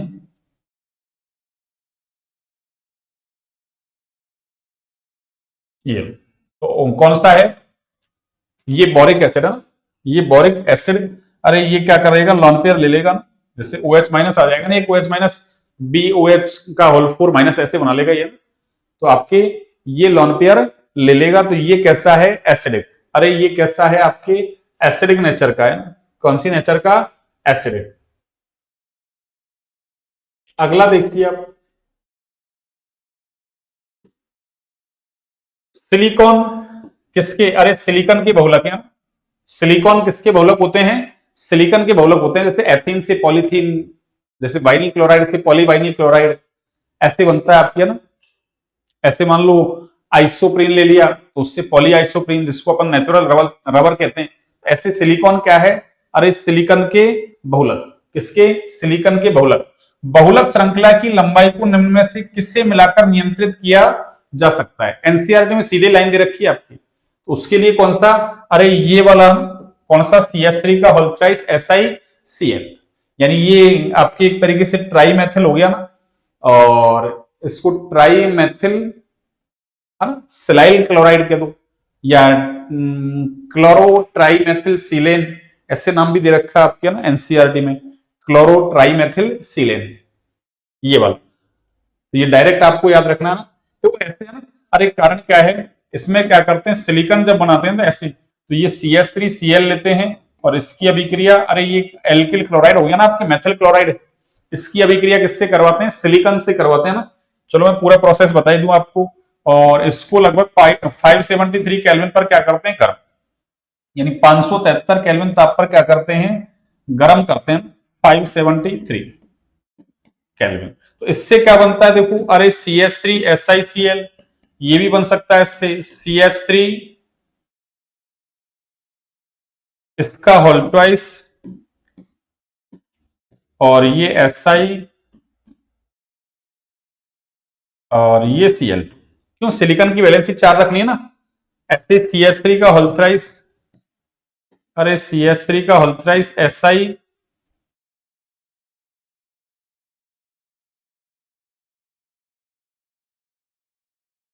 Cl, ठीक है ना। एक सेकंड, CH3 का CH3SiCl, CH3SiCl2, CH3 का अल्ट्राइस SiCl2, CH3 का अल्ट्राइस SiCl, और एक क्या है CH3SiCl3, ठीक है ना। और एक क्या बन जाएगा CH3 का होल 4 और Si, इस तरीके से है ना। अरे यहां से क्या किया अपन ने, ये CH3Cl लिया ना, इसकी अभिक्रिया सिलिकॉन से करवाई 573 केल्विन टेम्परेचर पर। तो ये है ना विभिन्न प्रकार के है ना, अरे मैथिल, इसको मतलब क्लोरोसिलेन कहते हैं ना, अरे मैथिल ग्रुप आ रहा है ना, मैथिल क्लोरोसिलेन, ये जो बना है ना कंपाउंड, ये विभिन्न प्रकार के मैथिल क्लोरो है ना सिलेन बन रहे हैं ना। अब इनमें से जो है ना ये वाला, जैसे मान लो इसको ले लिया अपन ने, मान लो ना एनसीईआरटी में ये ले रखा है आपके, कौन सा, अरे ये वाला देखो, ये वाला, ये बीच वाला। तो देखो इसको मैं ऐसे लिख दूं, अरे बीच वाले को मैं ऐसे लिख दूं, देखो CH3, ये C, ये Cl, सॉरी एक सेकेंड, CH3 का होल ट्वाइस है ना आपकी, और Si, ये 2Cl, ये लो, और ये क्या है आपकी, अरे CH3, ठीक है ना। ऐसे थे CH3 का होल ट्वाइस SiCl2, ये वाला, और इसका क्या करवा दो, अरे जलपघटन करवा दो, क्या करवा दो इसका, जलपघटन। तो इससे क्या बनेगा, अरे इससे बनेगा आपकी CH3, ये C नहीं, सॉरी एक सेकंड, अरे इससे ये देखो, ये C नहीं, SI चल रहा नहीं, अरे ये SI, तो जैसे ही आप ये बनाएंगे तो CH3SI, और फिर ये OH, भाई जलपघटन करवाते हैं ना, तो यहां से हेलोजन हट जाएगा और इसकी जगह क्या आ जाएगा, OH आ जाएगा। और फिर ये आपस में क्या होगा, जैसे ऐसा एक अणु और ऐसा दूसरा अणु आपस में जुड़ेगा, तीसरा जुड़ेगा, ऐसे नहीं भाई, बहुलक का मतलब क्या, छोटी छोटी इकाइयां जुड़े, तो ये वाली इकाइयां क्या होंगी, आपस में जुड़ती जाएंगी, और एक क्या होगा, श्रृंखला बहुलक बन जाएगा। और ये संगणन बहुलकीकरण हो रहा है, संगणन का मतलब अरे दो अणु ऐसे जुड़ेंगे ना, तो यहां से क्या होगा, एक OH इसका निकलेगा, अरे इसको ऐसे कर दो ना, इसको, ये जैसे मैंने लिखा है ना, इसको आप ऐसे कर दो, देखो क्या, अरे एक OH तो आप इधर लगा दो SI की, और एक OH आप इधर लगा दो, और इधर क्या है, एक CH3, और इधर क्या है, एक CH3, आपकी इच्छा है, ऐसे लिख दो उसको। अब ऐसा ही दूसरा इधर से आएगा, तो उसका OH और इसकी OH में से क्या होगा, एक जल का अणु निकल जाएगा ना, ऐसे फिर लास्ट वाले में OH आएगा, ऐसे जुड़ते जाएंगे, तो एक श्रृंखला बहुलक बना देंगे ना, और उसी का नाम क्या है, सिलिकॉन है भैया, उसी का नाम क्या है, सिलिकॉन। लेकिन मैं ऐसे कर दूं, मान लो इसकी जगह मैं क्या लेता, मान लो अरे ये ले लेता, ये वाला, तो यहां देखो, अरे एक CH3 और आ जाता, अरे यहां क्या होता, एक CH3 और आ जाता, और जैसे ही एक CH3 और आता, तो ये क्या होता यहाँ, अरे यहाँ OH नहीं आता ना, यहाँ तो ये CH3 का CH3 तो रहता, क्यों Cl को हटके तो OH आ रहा है, अरे जलपघटन में क्या होगा, हेलोजन हट जाएगा, OH आ गया, तो ये तो पहले से Cl थोड़ी है, CH3 ले लिया ना, तो यहाँ OH नहीं आएगा, CH3 आएगा। तो ऐसा आपकी बार क्या होगा भाई, एक जगह क्या है आपके, अरे OH, और एक जगह क्या है, CH3, हो गया। ऐसा दूसरा और आएगा, तो एक जल का अणु उधर से निकल जाएगा, और इसके पास तो फिर आगे OH है ही नहीं ना, और आगे OH है ही नहीं, तो फिर अभिक्रिया क्या होगी, रुक जाएगी। इसका मतलब हमको क्या लेना पड़ेगा, अरे ये लेना पड़ेगा, ट्राइमिथाइल सिलाइल क्लोराइड, ऐसे कह दो आप चाहो तो, या उसने कह रखा है ट्राइमिथाइल, है ना, क्लोरो ट्राइमिथाइल सिलेन, ऐसे कह रखा है, ऐसे नाम ले लो आप, आपकी इच्छा है, ठीक है ना। तो आपको ध्यान रखना एनसीईआरटी बिल्कुल है ना, अरे एनसीईआरटी में ये लाइन दे रखी है बिल्कुल, है ना, ऐसे कैसे, और आपको यही दे रखा है उसने, CH3 का होल थ्राइस SiCl, ठीक है ना, CH3 का होल थ्राइस SiCl, आ गया होगा आपके समझ में। अगला देखिए, और फिर भी मान लो किसी क्वेश्चन में आपको डाउट हो ना, तो आप कमेंट सेक्शन में बिल्कुल कमेंट डाल सकते हैं, कमेंट सेक्शन में आप कमेंट डाल सकते हैं, आपको बिल्कुल है ना, जैसे ही देखेंगे, या तो आप अरे व्हाट्सएप नंबर पे डाल दो, या तो चाहो तो आप है ना, या फिर आप उस पर डाल दो ना, व्हाट्सएप नंबर पे डाल दो आप चाहो तो, 8 ना 0036 है ना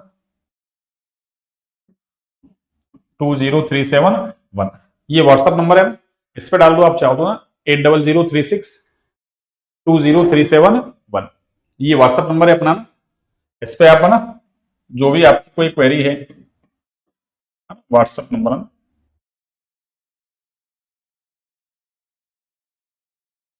व्हाट्सएप नंबर है ना, ठीक है ना, ये व्हाट्सएप नंबर है आप, है ना अपना, इसके ऊपर आप डाल सकते हैं ना, जो भी आपकी क्वेरी है वो आप डाल सकते हैं ना, जो भी आपकी क्वेरी है वो आप डाल सकते हैं कि सर ये समझ में नहीं आया, तो उसको अगली जो क्लास लगेगी ना, अगला पेपर सॉल्व करवाएंगे, उसमें अपन ना बिल्कुल आपको ना एक्सप्लेन कर देंगे, और अगर ये कम समझ में आया हो ना आपके, वैसे तो आपको डायरेक्ट आंसर दे रखा है उसने, और फिर भी मैंने आपको एक्सप्लेन कर दिया, ठीक है ना। चलिए इसको तो मैं इरेज कर देता हूं, ये लो, क्यों अगला क्वेश्चन करना है ना अपन को सॉल्व।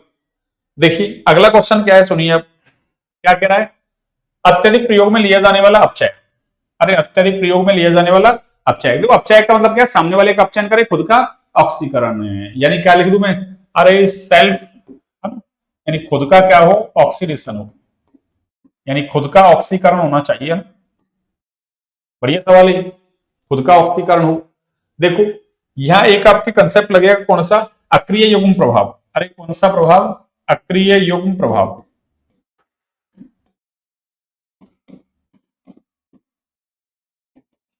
तो अक्रिय युग्म प्रभाव की वजह से क्या होता है, पी ब्लॉक के जो हैवी एलिमेंट्स है ना, भारी एलिमेंट्स, जो नीचे वाले एलिमेंट्स है आपके ना, जैसे काशी गए शंकर पार्वती जैसे लेड है आपके ना, ऐसे बेल है ना, बैंगन आलू गाजर है थैला जैसे थैलियम है आपके, ये हायर ऑक्सीडेशन स्टेट नहीं दिखाते, कौन सा, लोअर ऑक्सीडेशन स्टेट दिखाते हैं ना, उसका कारण क्या है, इनमें एस कोष का इलेक्ट्रॉन युग्म है वो कैसा हो जाता है, अक्रिय, यानी वो बंध निर्माण प्रक्रिया में भाग नहीं लेता, इसलिए उसका नाम क्या है, अक्रिय युग्म प्रभाव। तो अक्रिय युग्म प्रभाव की वजह से पी ब्लॉक के अंदर क्या होता है, अरे इस प्रभाव की वजह से पी ब्लॉक में क्या होता है,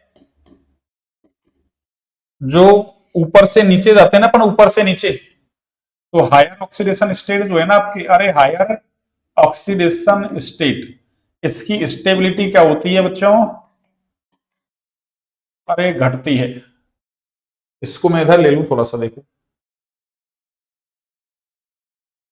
हायर ऑक्सीडेशन स्टेट की स्टेबिलिटी क्या होती है, अरे घटती है ना, हायर ऑक्सीडेशन स्टेट की स्टेबिलिटी, एक बार में इसको,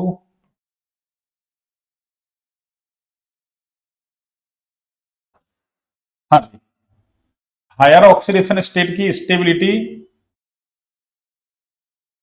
घटती है भैया ना,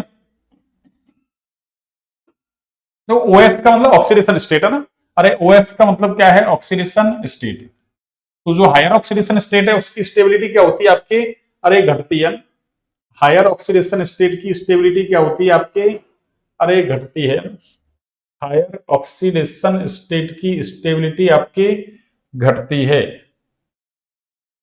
ठीक है ना, हायर ऑक्सीडेशन स्टेट की स्टेबिलिटी घटती है, जैसे मान लो अरे ये वर्ग 13 वाले हैं ना, ये +1 भी दिखाते हैं +3, तो जो थैलियम है ना वो +3 के बजाय +1 दिखाएगा, ऐसे ये लेड वगैरह है ना, अरे लेड वगैरह है ना, ये +4 से कहा आते हैं +2 में, यानी कार्बन फैमिली है, इसमें +2 ऑक्सीडेशन स्टेट भी होता है और +4, तो जो आपके लेड है ना वो कौन सा ऑक्सीडेशन स्टेट दिखाएगा, अरे +2 दिखाएगा ना, कैसा दिखाएगा, +2, +2 में ये कैसा है, ज्यादा स्थायी, +4 में नहीं है, +4 में नहीं है, ऐसे देखो AlCl3, अरे ये तो देखो ये तो अपचायक हो ही नहीं सकता, ये तो अपचायक हो ही नहीं सकता, अपचायक का मतलब सामने वाले का अपचयन करे, यानी उसको इलेक्ट्रॉन दे, अरे AlCl3 तो लुईस एसिड है, इसके पास तो खुद के पास इलेक्ट्रॉनों की क्या है, कमी, ये तो खुद ही इलेक्ट्रॉन लेना चाहता है अष्टक पूरा करने के लिए, इसका मतलब ये तो अपचायक होगा ही नहीं।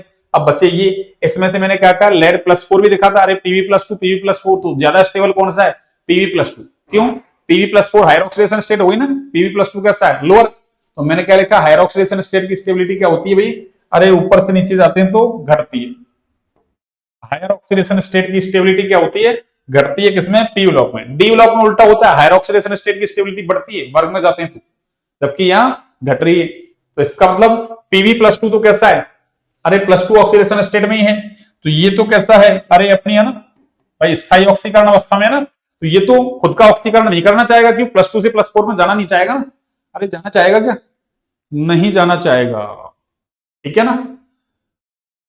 अब बच्चा कौन, एक तो SnCl2, तो देखो यहाँ तो +2 है और यहाँ कौन सा है, अरे +4, काशी गए शंकर पार्वती, काशी गए शंकर पार्वती, ठीक है ना, इसका मतलब अरे यहां तो ये जो है ना आपकी भाई +4 से अरे ऑक्सीकरण का मतलब क्या है, Sn का +4 है, तो ऑक्सीडेशन नंबर में वृद्धि हो जाए, ये वो इलेक्ट्रॉन दे दे, इलेक्ट्रॉन देगा तभी तो ऑक्सीकरण अंक बढ़ेगा।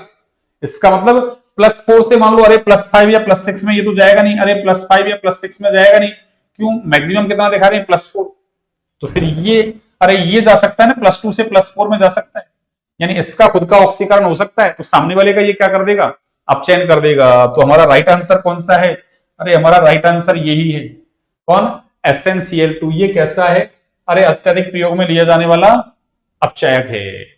समझ में आ गया, क्यों, पीवी, अरे काशी गए शंकर पार्वती, यानी टिन और फिर लेड, तो लेड तो Pv+2 दिखाएगा, Pv+4 नहीं दिखाएगा, इसलिए ये तो ऑक्सीकारक का काम करेगा नहीं, क्यों, +2 से +4 में जाना चाहिए, तो +4 तो इसकी अनस्टेबल है, नहीं जाएगा, तो फिर बचे 2।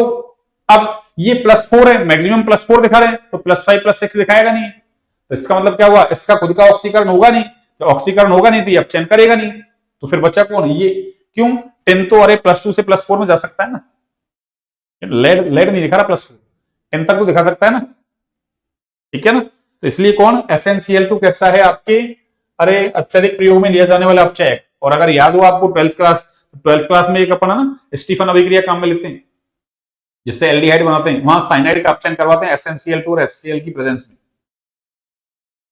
तो ध्यान रखें, तो ये अपचयक ही है आपके। अगला क्या है, देखो सुनो, अगला सुनिए आप, अगला क्या है, किसी निर्दिष्ट ताप, किसी निर्दिष्ट ताप एवं वायुमंडलीय दाब पर किसी पदार्थ की ठोस एवं द्रव प्रावस्थाएं कैसी हैं, अरे साम्य है, यानी सॉलिड, और लिक्विड कैसी है आपकी, अरे साम्य, यानी साम्य पर हो सकती है। इस ताप को क्या कहते हैं, अरे इस ताप को क्या कहते हैं, जैसे मान लो आपने क्या किया, अरे एक तो आइस लिया आपने, ठीक है ना, यानी ये कैसा आइस का मतलब, अरे बर्फ क्या है आपकी, बर्फ क्या है आपकी, देखिए आइस, ऐसे में लिख दूं H2O सॉलिड, और ये क्या कह रहा है, अरे मैं ऐसे कह दूं H2O लिक्विड, ये ऐसे कह रहा है कि किसी निर्दिष्ट ताप और वायुमंडलीय दाब पर किसी पदार्थ की ठोस और द्रव प्रावस्थाएं कैसी हैं, साम्य में। साम्य का मतलब, अरे किसी भी टेम्परेचर पर जितना ना, टेम्परेचर और प्रेशर पर जितना द्रव ठोस में चेंज हो रहा उतना ही द्रव, जितना सॉरी द्रव ठोस में चेंज हो रहा उतना ही ठोस वापस से द्रव में चेंज हो जाए, यानी द्रव के ठोस में परिवर्तित होने की दर और ठोस के द्रव में परिवर्तित होने की दर कैसी हो, समान, उसको बोलते हैं साम्य, यानी अग्रभिक्रिया के वेग और पश्चाभिक्रिया का वेग दोनों बराबर हो जाए उसको साम्य कहते हैं। और ये प्रोसेस देखो, अरे 0 डिग्री सेल्सियस पर होता है, अरे ये क्या है, बर्फ, H2O सॉलिड का मतलब बर्फ हो गया ये, और ये क्या है, जल, तो बर्फ जल में चेंज होता है ना, बर्फ जल में चेंज कब होता है, 0 डिग्री सेल्सियस पर, और जबता भी कितने पे, 0 पे, तो देखो H2O, अरे बर्फ ठोस है, ये द्रव, इसका मतलब बर्फ पिघल गई है ना, अरे बर्फ पिघल गई है ना, बर्फ गल गई, इसका मतलब ये गलनांक है ना, अरे इधर से इधर आ रहे हैं, ये क्या है, इसका गलनांक, और इधर से देखो द्रव ठोस, यानी जल है, अरे पानी है, उसका बर्फ जमा दिया आपने, तो ये क्या हो गया, फ्रीज हो गया, जम गया, ठीक है ना, तो ये कौन सा फ्रीजिंग पॉइंट, और दोनों ही 0 डिग्री सेल्सियस पे होते हैं भैया ना, अरे बर्फ पिघलती भी 0 डिग्री सेल्सियस पे और जमती भी 0 डिग्री सेल्सियस पे है, तो फ्रीजिंग पॉइंट आपकी है ना, यानी जो इसमें हिंदी क्या है, फ्रीजिंग पॉइंट को तो क्या कह रहे हैं, मेल्टिंग पॉइंट को तो कह रहे हैं गलनांक, और फ्रीजिंग पॉइंट को क्या कह रहे हैं, हिमांक, ठीक है ना, तो फ्रीज हो गई, हिमांक हो गया ना फ्रीजिंग पॉइंट, ये दोनों प्रोसेस 0 डिग्री सेल्सियस पर होते हैं ना, दोनों सेम ही हैं, तो यहाँ दोनों में क्या, द्रव और ठोस एक दूसरे के साम्य में है, तो उस ताप का नाम क्या है, अरे गलनांक भी है और हिमांक भी है। क्वथनांक, क्वथनांक तो नहीं है भैया, अरे क्वथनांक में तो क्या है, द्रव को उबालते हैं, वाष्प बनती है, ठीक है ना, तो इसका मतलब ऑप्शन कौन सा हो जाएगा हमारा, दोनों ही, गलनांक और हिमांक दोनों। तो क्या कहेंगे, किसी निर्दिष्ट ताप और वायुमंडलीय दाब पर किसी पदार्थ की ठोस और द्रव अवस्थाएं कैसी हैं, साम्य में, उसको हम हिमांक भी कहेंगे और उसको हम क्या, गलनांक भी कहेंगे, मेल्टिंग पॉइंट और फ्रीजिंग पॉइंट, मैंने शॉर्ट में लिख दिया ना, MP और ये FP, ये ध्यान रखना आपको ना।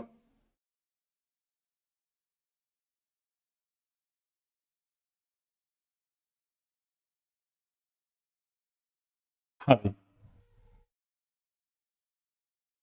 अगला देखिए,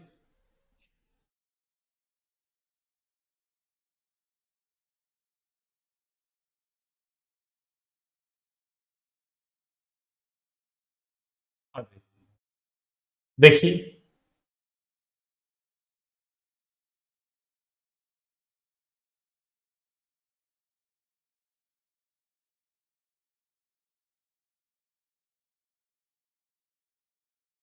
77। हाँ, ये 77 नंबर का क्वेश्चन इधर इंग्लिश में इधर आ रहा है हिंदी में। चलिए, तो किसी रासायनिक तंत्र की साम्यावस्था में होने पर, किसमें किसमें साम्यावस्था में होने पर, थोड़ा सा इसको बड़ा करता हूं मैं देखने के लिए। हाँ, क्या कह रहा है, किसी रासायनिक तंत्र की साम्यावस्था में होने पर निम्न में से क्या समान होंगे, यानी क्या चीज समान होगी। तो क्रियाकारक और उत्पादों की सांद्रता, क्रियाकारक की और उत्पाद की सांद्रता, अरे कंसंट्रेशन समान नहीं होती भैया, कंसंट्रेशन समान नहीं होती साम्यावस्था पर, कंसंट्रेशन समान नहीं होती। अरे अभिक्रिया की है ना, मतलब अभिक्रिया के दौरान वो स्थिति या अभिक्रिया की वो स्थिति जिसमें अग्र अभिक्रिया का दर और पश्च अभिक्रिया की दर, यानी दोनों का वेग कैसा हो, दर कह दो वेग कह दो, आप ना एक ही बात है ना, दर कहो वेग कहो, या आप उसको क्या कह सकते हैं, रेट या वेलोसिटी कह दो आप ना, वेग या गति भी कह सकते हो उसको ना, गति, ठीक है ना। वैसे सही शब्द केमिस्ट्री के हिसाब से दर है, तो अग्र अभिक्रिया की दर और पश्च अभिक्रिया की दर, यानी अभिकारक के उत्पाद में परिवर्तित होने की दर और उत्पाद की वापस से अभिकारक में परिवर्तित होने की दर कैसी होती है, समान, उसको बोलते हैं साम्यावस्था। इसका मतलब अग्र अभिक्रिया और जो प्रति बोलो इसको आप, या इसको पश्च बोल दो आप ना, एक ही बात है। अरे प्रति बोले आप इसको या पश्च बोले, तो अग्र और पश्च अभिक्रिया जो है ना आपकी, फॉरवर्ड रिएक्शन और बैकवर्ड रिएक्शन है, इन दोनों की दर क्या हो जाती है, समान। इसका मतलब ये राइट स्टेटमेंट है, ये कैसा है आपका, गलत। अग्र और प्रतीक अभिक्रियाओं के वेग नियतांक देखो, अरे एक साम्य स्थिरांक निकालते हैं हम, साम्य स्थिरांक बराबर क्या होता है, के एफ अपॉन अरे के वी, यानी फॉरवर्ड डायरेक्शन का रेट कांस्टेंट और बैकवर्ड डायरेक्शन का रेट कांस्टेंट, ठीक है ना, उसका अनुपात क्या है, साम्य स्थिरांक, इक्विलिब्रियम कांस्टेंट, साम्य स्थिरांक। तो ये कभी भी, अरे केसी का मान कभी भी, ये क्या कह रहा है कि अग्र और प्रति अभिक्रियाओं के वेग नियतांक कैसे हो जाए बराबर, अरे जब ये बराबर हो जाए मान लो दोनों, अरे अगर के एफ बराबर के बी हो मान लो, तो फिर ये एक आना चाहिए ना, अरे केसी का मान कैसा आना चाहिए, एक, लेकिन केसी का मान एक नहीं होता। क्या कहा मैंने, अग्र अभिक्रिया का वेग नियतांक और पश्च अभिक्रिया के वेग नियतांक का अनुपात साम्य स्थिरांक होता है, तो केसी का मान अरे एक नहीं होता, केसी का मान एक नहीं होता है। क्यों, अगर ऐसा होता के एफ और के बी बराबर, तब तो केसी का मान एक आना चाहिए ना, पर केसी का मान एक नहीं होता है भैया ना। इसका मतलब ये स्टेटमेंट भी आपका कैसा है, गलत। तो फिर ये 2 और 3 तो हो ही नहीं सकता, तो फिर कौन सा होगा हमारा, अग्र अभिक्रिया और प्रतीक अभिक्रिया की दरें कैसी होती हैं, समान। दर, दर शब्द काम में लिया देख लो, ठीक है ना, वेग भी शब्द काम में ले सकता है या गति काम में ले सकता है। आगे देखिए अगला क्वेश्चन, अगला क्वेश्चन अच्छा देखो, अगला क्वेश्चन अच्छा है, वो क्या है सुनिए अब, 2Hi इससे H2 + I2 अभिक्रिया में आर्गन गैस मिलाने पर, अरे आर्गन कैसी बच्चों, अरे ये एक अक्रिय गैस है ना, कौन सी गैस है, अक्रिय गैस, ठीक है ना। हेमा मालिनी ने अरविंद कुमार की जिंदगी रंग दी, या हीना नीना और करीना की जेरोक्स, रवीना, ये सारे कैसे हैं, अक्रिय गैस। तो ये कह रहा है ये अभिक्रिया हो रही है 2Hi, वो वियोजन हो रहा है H2 + I2 में, इसमें अक्रिय गैस मिला दी जाए, क्या मिला दी जाए, अक्रिय गैस मिला दी जाए, तो HI का जो वियोजन है ना, उसका क्या होगा, देखिए स्थिर दाब एवं स्थिर आयतन, यानी दाब भी कैसा हो कांस्टेंट, आयतन भी कैसा हो कांस्टेंट, दोनों पर रुक जाएगा, दोनों पर रुक जाएगा, यानी HI का वियोजन नहीं होगा। दूसरा कह रहा है स्थिर दाब पर बढ़ेगा जबकि स्थिर आयतन पर घटेगा, यानी कम होगा, स्थिर दाब पर घटेगा, स्थिर आयतन पर बढ़ेगा, स्थिर दाब और स्थिर आयतन दोनों पर अप्रभावित रहेगा, ऐसा कह रहा है, अप्रभावित, क्या कह रहा है, अप्रभावित कह रहा है। देखो अरे अक्रिय गैस है ना, जब हम कैसा, अरे एट कांस्टेंट वॉल्यूम, यानी स्थिर आयतन पर मिलाते हैं तब तो कोई इफेक्ट नहीं होता ना, और एट कांस्टेंट प्रेशर पे मिलाते हैं ना, किस पे, अरे कांस्टेंट प्रेशर पे ना, ये लोग कांस्टेंट प्रेशर, सुनी, तो यहां तो क्या होगा, अरे कोई इफेक्ट नहीं है ना, नो इफेक्ट, यानी अगर स्थिर आयतन पर मिलाते हैं तब तो कोई इफेक्ट नहीं होता। इसका मतलब यहां से देखो आयतन दोनों पर अप्रभावित, इसका मतलब आयतन पर तो अप्रभावित है, वहां रुक जाएगा, कम होगा, बढ़ेगा। इसका मतलब ये एक उससे आंसर आ गया। देखो आपके, अगर आपको पता है कि मान लो कोई अभिक्रिया चल रही है और सामने पर आपने क्या कर दिया, अरे अक्रिय गैस मिला दी, अगर आपने कांस्टेंट वॉल्यूम पे मिलाई है तो नो इफेक्ट, यानी कोई प्रभाव नहीं होगा। और यदि कांस्टेंट प्रेशर पे मिलाते हैं तो फिर अभिक्रिया उधर जाएगी,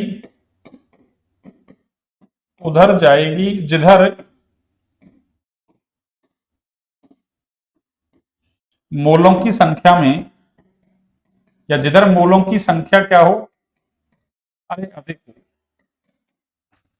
जिधर मोलों की संख्या क्या हो आपकी, अरे अधिक, अभिक्रिया उधर जाएगी जिधर मोलों की संख्या क्या हो, अधिक। देखना, वैसे तो हमारा आंसर है ना, अरे इससे जरूरत नहीं, इससे आ गया एट कांस्टेंट वॉल्यूम, वॉल्यूम का मतलब आयतन, कांस्टेंट वॉल्यूम पे मिलाएंगे नो इफेक्ट, तो इसने तो कहा देखो, अरे स्थिर आयतन, भाई आयतन कैसा हो, भाई कांस्टेंट वॉल्यूम है ना, तो स्थिर आयतन दोनों पर रुक जाएगा, यानी वियोजन नहीं होगा। तो चलो ये भी आंसर है ना, हो सकता है। और ये देखो स्थिर आयतन पर कम होगा, ये तो गलत है, स्थिर आयतन पर बढ़ेगा, क्यों, कोई प्रभाव हो ही नहीं रहा ना, तो ये तो कह रहा है कि HI का वियोजन रुक जाएगा,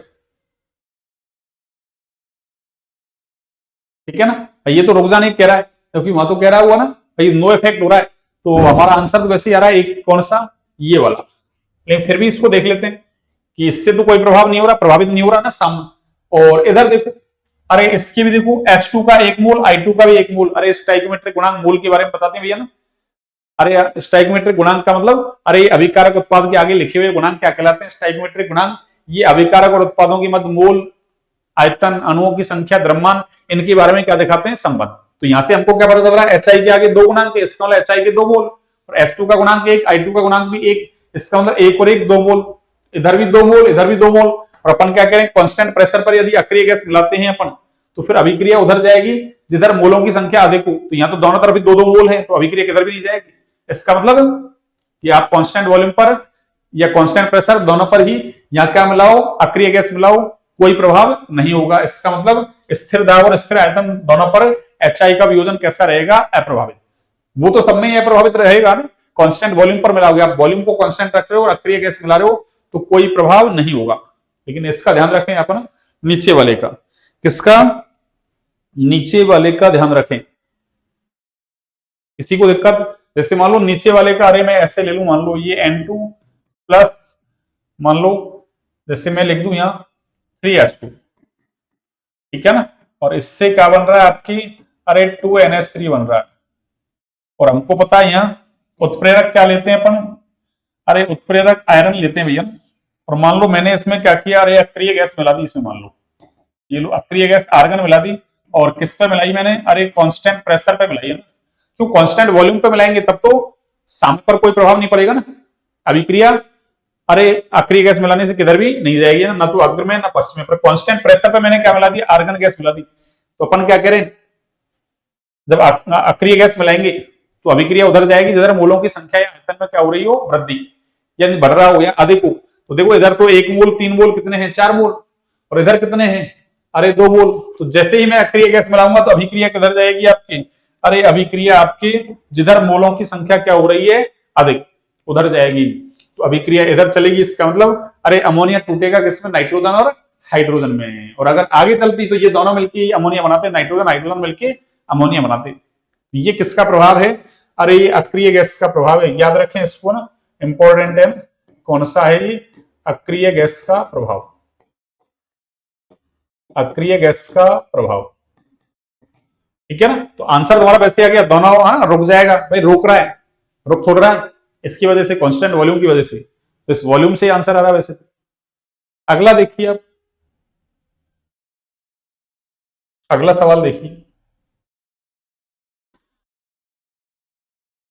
देखो द्वितीय समूह के मूलकों का विश्लेषण, द्वितीय समूह के मूलकों का विश्लेषण करते समय HCl की उपस्थिति है, तो HCl को वैसे तो ऐसा लिखते हैं, अरे HCl को ऐसा स्मॉल l लिखते हैं, उपस्थिति में H2S गैस प्रवाहित की जाती है। अरे सेकंड ग्रुप के जो है ना आपकी, अरे सेकंड ग्रुप के जो है ना मूलक हैं आपके, किसके, सेकंड ग्रुप यानी द्वितीय समूह जो है आपके, अरे इसके मूलक, और कौन से क्षारीय मूलकों की बात कर रहे हैं अपन ना, अरे किसकी बात, क्षारीय मूलकों की, या क्षारीय मूलकों को अपन क्या कहते हैं, धनायन कहते हैं। क्या कहते हैं, धनायन। तो आपने प्रैक्टिकल्स किया होगा ना, तो आपने एक H2S बनाने वाला उपकरण देखा होगा, H2S बनाने वाला उपकरण, उसमें H2S गैस बनाते हैं। तो जब क्षारीय मूलकों का टेस्ट करते हैं ना अपन, परीक्षण करते हैं, तो ये सेकंड मूलक वाले, ये सेकंड ग्रुप वाले जो मूलक है ना, उनका विश्लेषण करने के लिए क्या H2S गैस मिलाते हैं। क्यों, ये आगे है ना, अरे और ग्रुप के जो मूलक है उनमें है ना बाधा पहुंचाते हैं ना, इसलिए पहले इनको अरे अलग करना क्या है, जरूरी। ठीक है ना।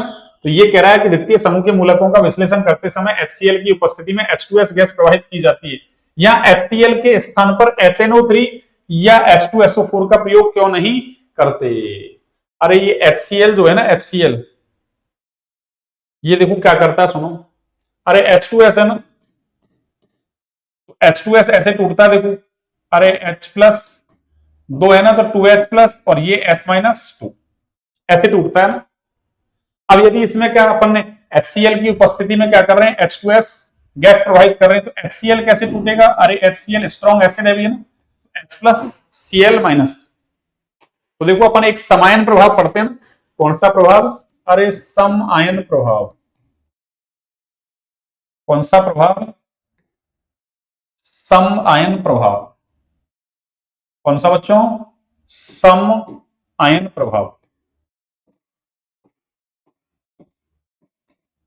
और समायन प्रभाव क्या कहता है कि किसी दुर्बल वैद्युत अपघट्ट की मतलब विलयन में ना, किसी दुर्बल वैद्युत अपघट्ट के विलयन में या मिश्रण में मान लो ना, आपने क्या किया, समान आयन वाला प्रबल वैद्युत अपघट्ट मिला दिया, तो उस दुर्बल वैद्युत अपघट्ट का वियोजन घट जाएगा, उसी को अपन क्या कहते हैं, समायन प्रभाव।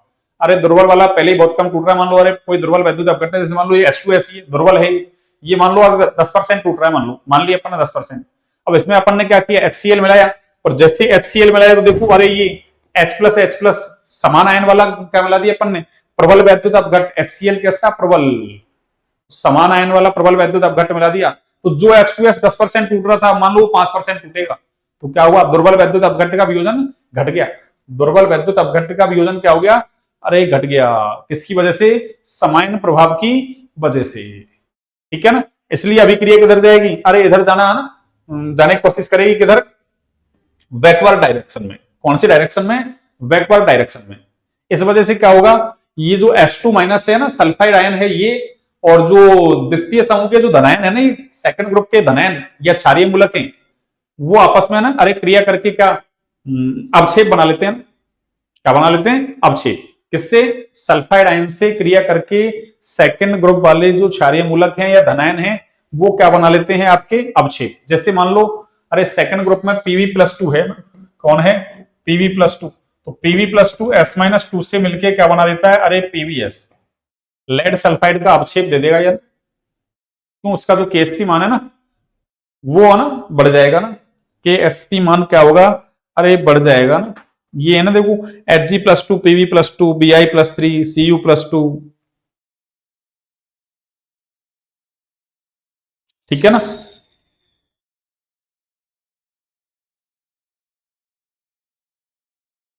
जैसे KSP का मान, अरे KSP का मान है ना, सॉल्युबिलिटी प्रोडक्ट का मान अगर बढ़ जाए ना, एक से ज्यादा हो जाए, तो वो अवक्षेप बना लेता है आपके, क्या बना लेता है, या यूं कह दो KSP ग्रेटर देन है किससे, अरे IPC, है ना, तो वो अवक्षेपित हो जाते हैं। तो यहां से क्या होता है, इस समायन प्रभाव की वजह से जो सेकंड ग्रुप के धनायन है वो, और जो ये H2S प्रवाहित किया ना अपन ने, कौन, H2S प्रवाहित किया,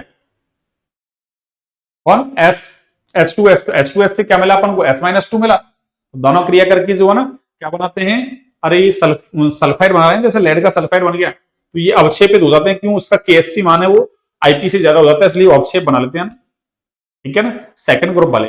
पर अगर आपने क्या किया, अरे HNO3 या H2SO4 मिला दिया, किसकी जगह, HCl की जगह, तो ये प्रबल ऑक्सीकारक होते हैं भाई। अरे ये दोनों है ना, ये दोनों आपके ये कैसे होते हैं, अरे ये प्रबल ऑक्सीकारक होते हैं। कैसे, प्रबल ऑक्सीकारक होते हैं, अरे प्रबल ऑक्सीकारक होते हैं। इसलिए ये क्या करते हैं, अरे ये H2S को सीधे ही, जैसे आपने H2SO4 ले लिया, या फिर आपने क्या ले लिया, अरे HNO3 ले लिया, तो ये इसको ऑक्सीकृत कर देंगे किसमें, अरे सल्फर में। किसमें? सल्फर में। ये प्रबल ऑक्सीकारक है H2SO4 HNO3 दोनों ही, ये इसको सल्फर में ऑक्सीकृत कर देंगे। अब सल्फर जो है ये अरे धनायनों के साथ मिलकर ना सल्फाइड का अवक्षेप नहीं बनाएगा, अरे ये सल्फाइड का अवक्षेप नहीं बनाएंगे, ठीक है ना। इस वजह से HCl के स्थान पर HNO3 या फिर H2SO4 का उपयोग नहीं करते। तो देखो यहां से कारण क्या है, ये अम्ल हाइड्रोजन सल्फाइड को सल्फर में ऑक्सीकृत कर देते हैं, लिख ही दिया मैंने, प्रबल ऑक्सीकारक है दोनों, इसलिए क्या करेंगे H2S को सल्फर में ऑक्सीकृत कर देंगे। जबकि हमको क्या चाहिए, अरे सल्फाइड आयन चाहिए, तब जाके वो सेकंड ग्रुप के धनायन है या क्षारीय मूलक है, उनके साथ सल्फाइड का क्या बनाएगा, अवक्षेप बनाएगा, ठीक है ना। इसलिए हमने कौन सा एसिड ले लिया, अरे HCl ले लिया, ताकि वो समान प्रभाव की वजह से क्या करेगा, बैकवर्ड डायरेक्शन में, है ना, क्या होगी आपके, अरे बैकवर्ड डायरेक्शन में रिएक्शन चली जाएगी, तो सल्फाइड आयन वो कम मिलेंगे, वो आसानी से धनायनों के साथ में क्या कर लेंगे, अरे मिलके और सल्फाइड का अवक्षेप बना लेंगे। तो आपको ये ध्यान रखना है, ये HCl की तुलना में दुर्बल अम्ल है, गलत है। ये इन अम्लों से थर्ड से फोर्थ समूह के सल्फाइड भी अवक्षेपित हो जाते हैं, ये गलत है ना, तो फिर उपरोक्त सभी भी गलत हो जाएगा आपके। अगला देखिए अब,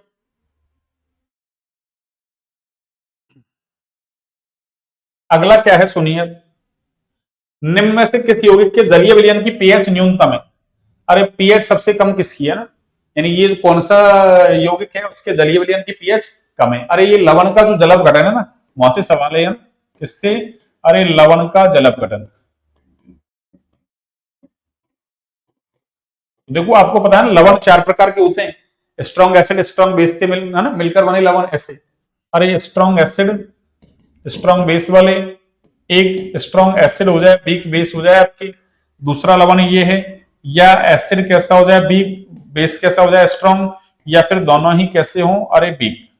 तो स्ट्रॉन्ग वाले है ना, इनका जलापघटन नहीं होता भैया ना, इनका जलापघटन हो जाता है ना, इनका जलापघटन हो जाता है। तो हमसे यही कह रहा है कि किसकी पीएच न्यूनतम है, देखना किसकी न्यूनतम है, NaNO3।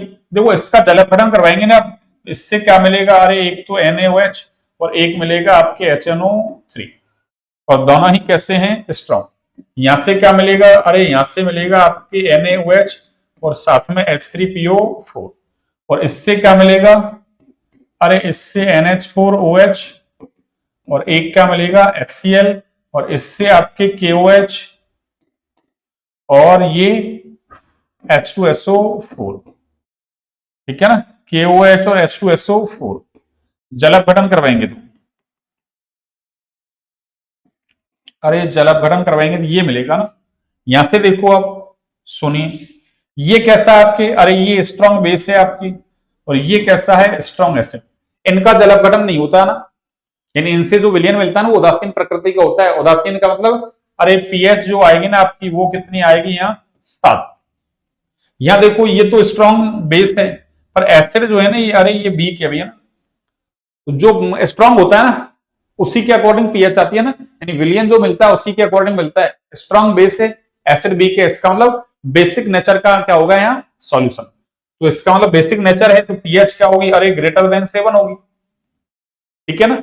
यहां देखो, अरे ये कैसा है, वीक बेस है और स्ट्रॉन्ग एसिड है, एसिड स्ट्रॉन्ग बेस कैसा है, वीक, तो जो विलियन मिलेगा वो अम्लीय प्रकृति का होगा, और अम्लीय प्रकृति का है तो हमको पता है, अरे पीएच क्या होगी आपकी 7 से, अरे कम, पीएच 7 से कम।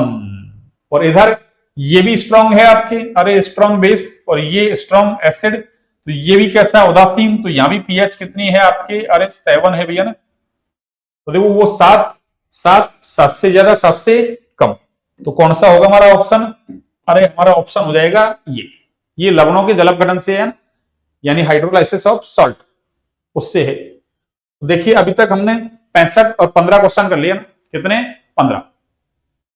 आगे वाले क्वेश्चंस करते हैं, देखो अभी आगे वाले, टाइम कितना हुआ, एक सेकंड,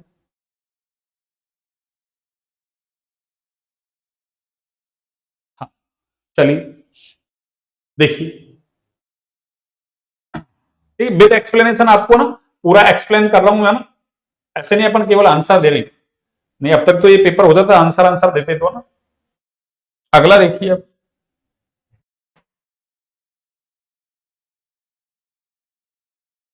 एक सेकंड, हाँ जी,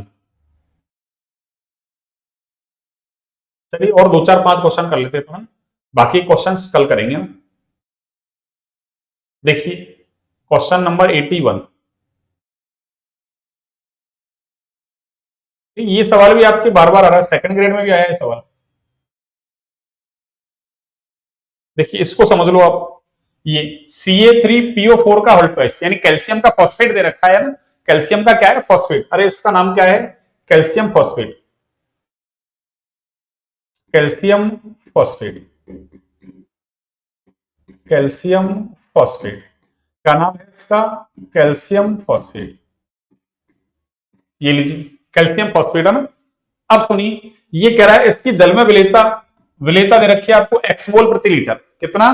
तो ये अपने यहां से कोई मिस्टेक नहीं है इसमें ना, वैसे तो आपको ना आपके पास जो पीपीटी आएगी उसमें साफ आ रहा है, ठीक है ना, आपके पास जो वीडियो आ रहा है उसमें साफ आ रहा है, यहाँ थोड़ा सा ऐसे आ रहा, ये डायरेक्टली जो कर्मचारी चयन बोर्ड की साइट है ना वहीं से पेपर लिया है ना, ये अपनी तरफ से नहीं है ऐसे, ये थोड़ा धुंधला धुंधला ऐसा जो भी आ रहा है वो ना वहां पेपर डाल रखा है, वही पेपर है, इसलिए मैंने ना आपको पीपीटी वगैरह नहीं ली, उसमें फिर अपनी लैंग्वेज वगैरह ऐसे है ना डाल देते हैं टीचर्स वगैरह, आपको बिल्कुल है ना कर्मचारी चयन बोर्ड ऐसी लैंग्वेज पूछता है, वही आपके लिए रखिए ना। सेकंड ग्रेड वाले पेपर हैं वो भी मैंने ऐसे सॉल्व करवाए जो है ना आरपीएससी की साइड पे पड़े हुए ना, वही पेपर लिए बिल्कुल है ना।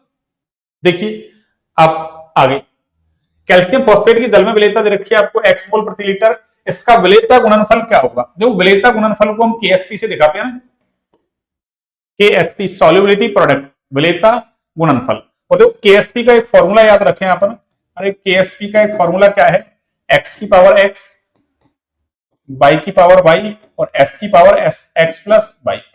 ये s क्या है, अरे s विलेयता ही है आपके ना, s क्या है विलेयता, ये जो दे रखी है ना आपकी विलेयता, इसको s से दिखा रखा है अपन ने। अब सुनिए जैसे ये कैल्शियम फॉस्फेट है, ये कैसे टूटेगा, देखो अरे Ca3PO4 का होल ट्वाइस, इस फॉर्मूले को याद रखें आप, सेकंड ग्रेड में भी आ चुका है ये सवाल। तो ये ऐसे टूटेगा आपकी, अरे 3Ca+2 प्लस 2PO4 माइनस अरे 3।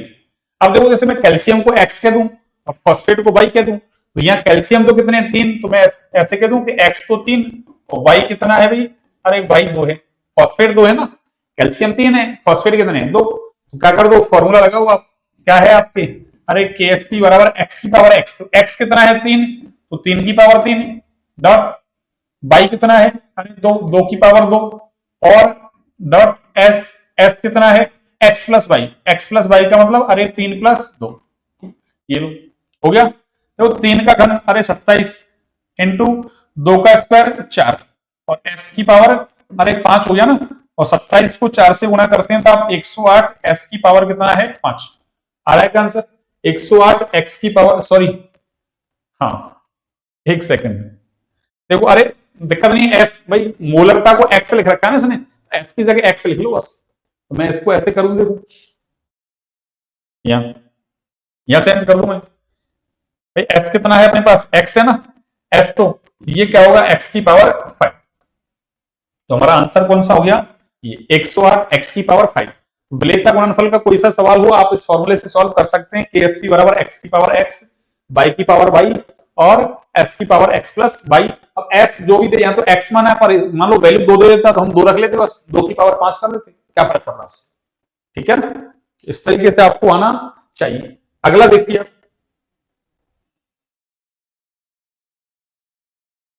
अगला सवाल क्या है, अगला सवाल देखो, अगला सवाल क्या है सुनिए आप, देखिए स्ट्रॉन्ग ये विच, एक सेकंड, हाँ इसको लेते हैं, हाँ हिंदी मीडियम वाले को ले लो, ये लो क्या है, निम्न में से कौन सा मिलान सही नहीं है, सही नहीं है, नहीं है गोला कर दिया मैं पहले, ये कह रहा है देखो प्रबल अम्ल भाई अनुमापन करवा रहा है और उसमें क्या काम में ले रहा है सूचक, जैसे आप भी करते हैं टाइट्रेशन करते हैं 12वीं क्लास में, 11वीं क्लास में करवाते हैं, जैसे है ना भाई, जो स्कूल बढ़िया है वो तो करवाते हैं, नहीं है बढ़िया वो नहीं करवाते हैं। तो जैसे आपने प्रैक्टिकल्स किया हो तो प्रैक्टिकल्स में अपन जैसे मान लो टाइट्रेशन में ना, अरे 12वीं क्लास की बात करें 10 नंबर की टाइट्रेशन है आपके एनसीईआरटी के अकॉर्डिंग, उसमें एक तो KMnO4 काम में लेते हैं अपन और एक FAS फेरस अमोनियम सल्फेट का सॉल्यूशन काम में लेते हैं, जिसको मोहर लवण भी बोलते हैं, कौन सा लवण है मोहर लवण, तो वहां KMnO4 खुद ही सूचक का काम कर देता है। क्यों? फेरस अमोनियम सल्फेट का सॉल्यूशन कैसा है? रंगहीन। और ये कैसा है? अरे ये आपके KMnO4 है वो बैंगनी रंग का होता है।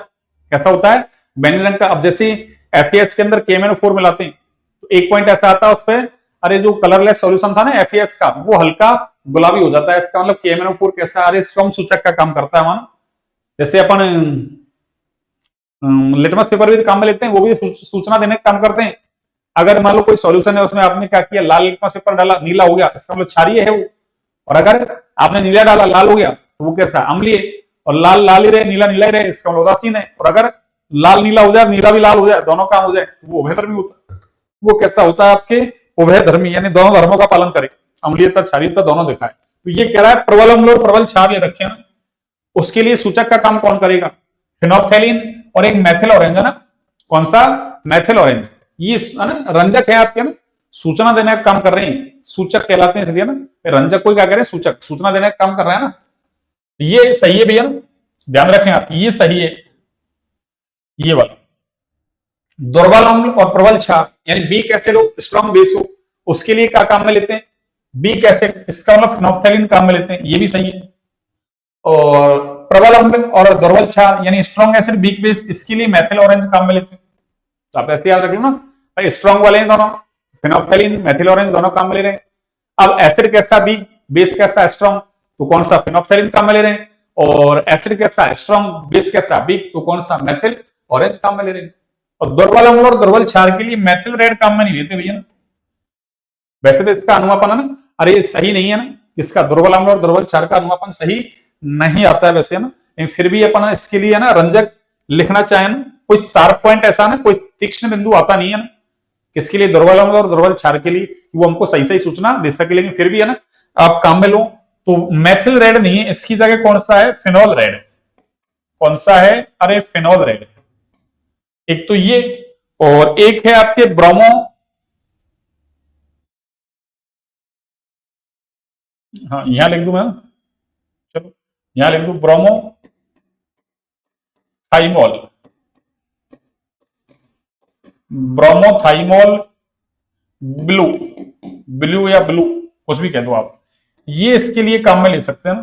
किसके लिए? अरे इसके लिए, ठीक है ना, ब्रोमोथाइमोल ब्लू और एक फिनोल रेड। तो आपको ये याद रखने हैं ना। अब ये तो फैक्ट है, देखो ना सीधे ही है भाई, इसके लिए स्ट्रॉन्ग एसिड स्ट्रॉन्ग बेस के लिए ये काम में लेते हैं, बीक एसिड है स्ट्रॉन्ग बेस इसके लिए काम में लेते हैं।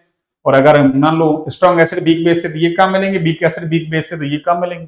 अब ये तो आपको सीधे ही याद रखना है, इसमें कोई ट्रिक वगैरह नहीं लग रही भाई। अगला देखिए क्वेश्चन, अगला क्या है सुनिए। अगला क्वेश्चन है आपका, हाँ देखिए, हाँ जी, किसी गैस का क्रांतिक ताप उसके अणुओं के बीच कार्य करने वाले अंतर आणविक बल की मात्रा पर निर्भर करता है। यानी क्रांतिक ताप जो है ना आपकी, अरे वो अणुओं के मध्य में लगने वाला जो अंतर आणविक आकर्षण बल है ना, उस पर क्या कर रहा है? निर्भर। तो ये कह रहा है कुछ गैसों के क्रांतिक ताप नीचे दर्शाए गए हैं, इन गैसों के द्रवीकरण की प्रवृत्ति का क्रम पूछ रहा है। यानी कौन सी गैस है वो आसानी से द्रवीकृत होगी और कौन सी आसानी से द्रवीकृत नहीं होगी, ठीक है ना। द्रवीकरण के लिए देखो, ये भी सेकंड ग्रेड में आया ये सवाल भी। तो द्रवीकरण के लिए क्या होना चाहिए? अरे जो गैस आसानी से क्या हो जाए, है ना, जो गैस क्या हो आसानी से, अरे आसानी से द्रवीकृत हो, इसका मतलब एक सेकंड,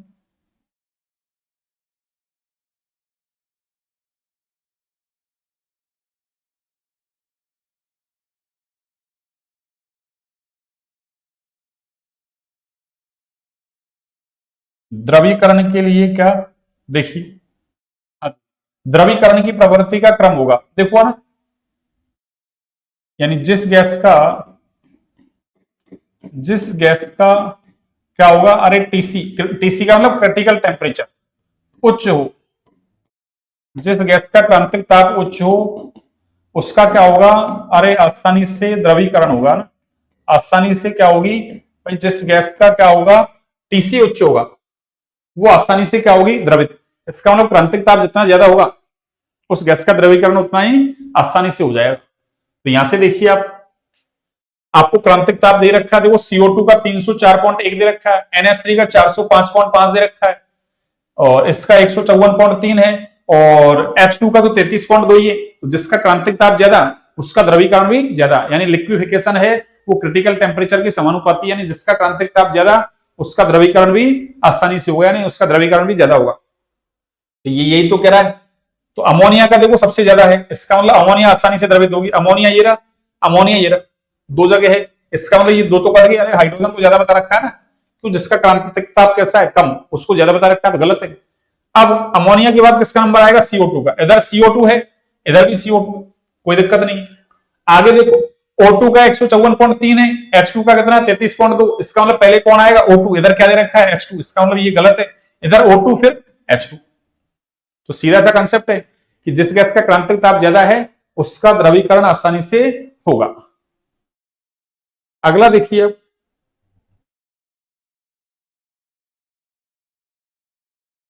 84।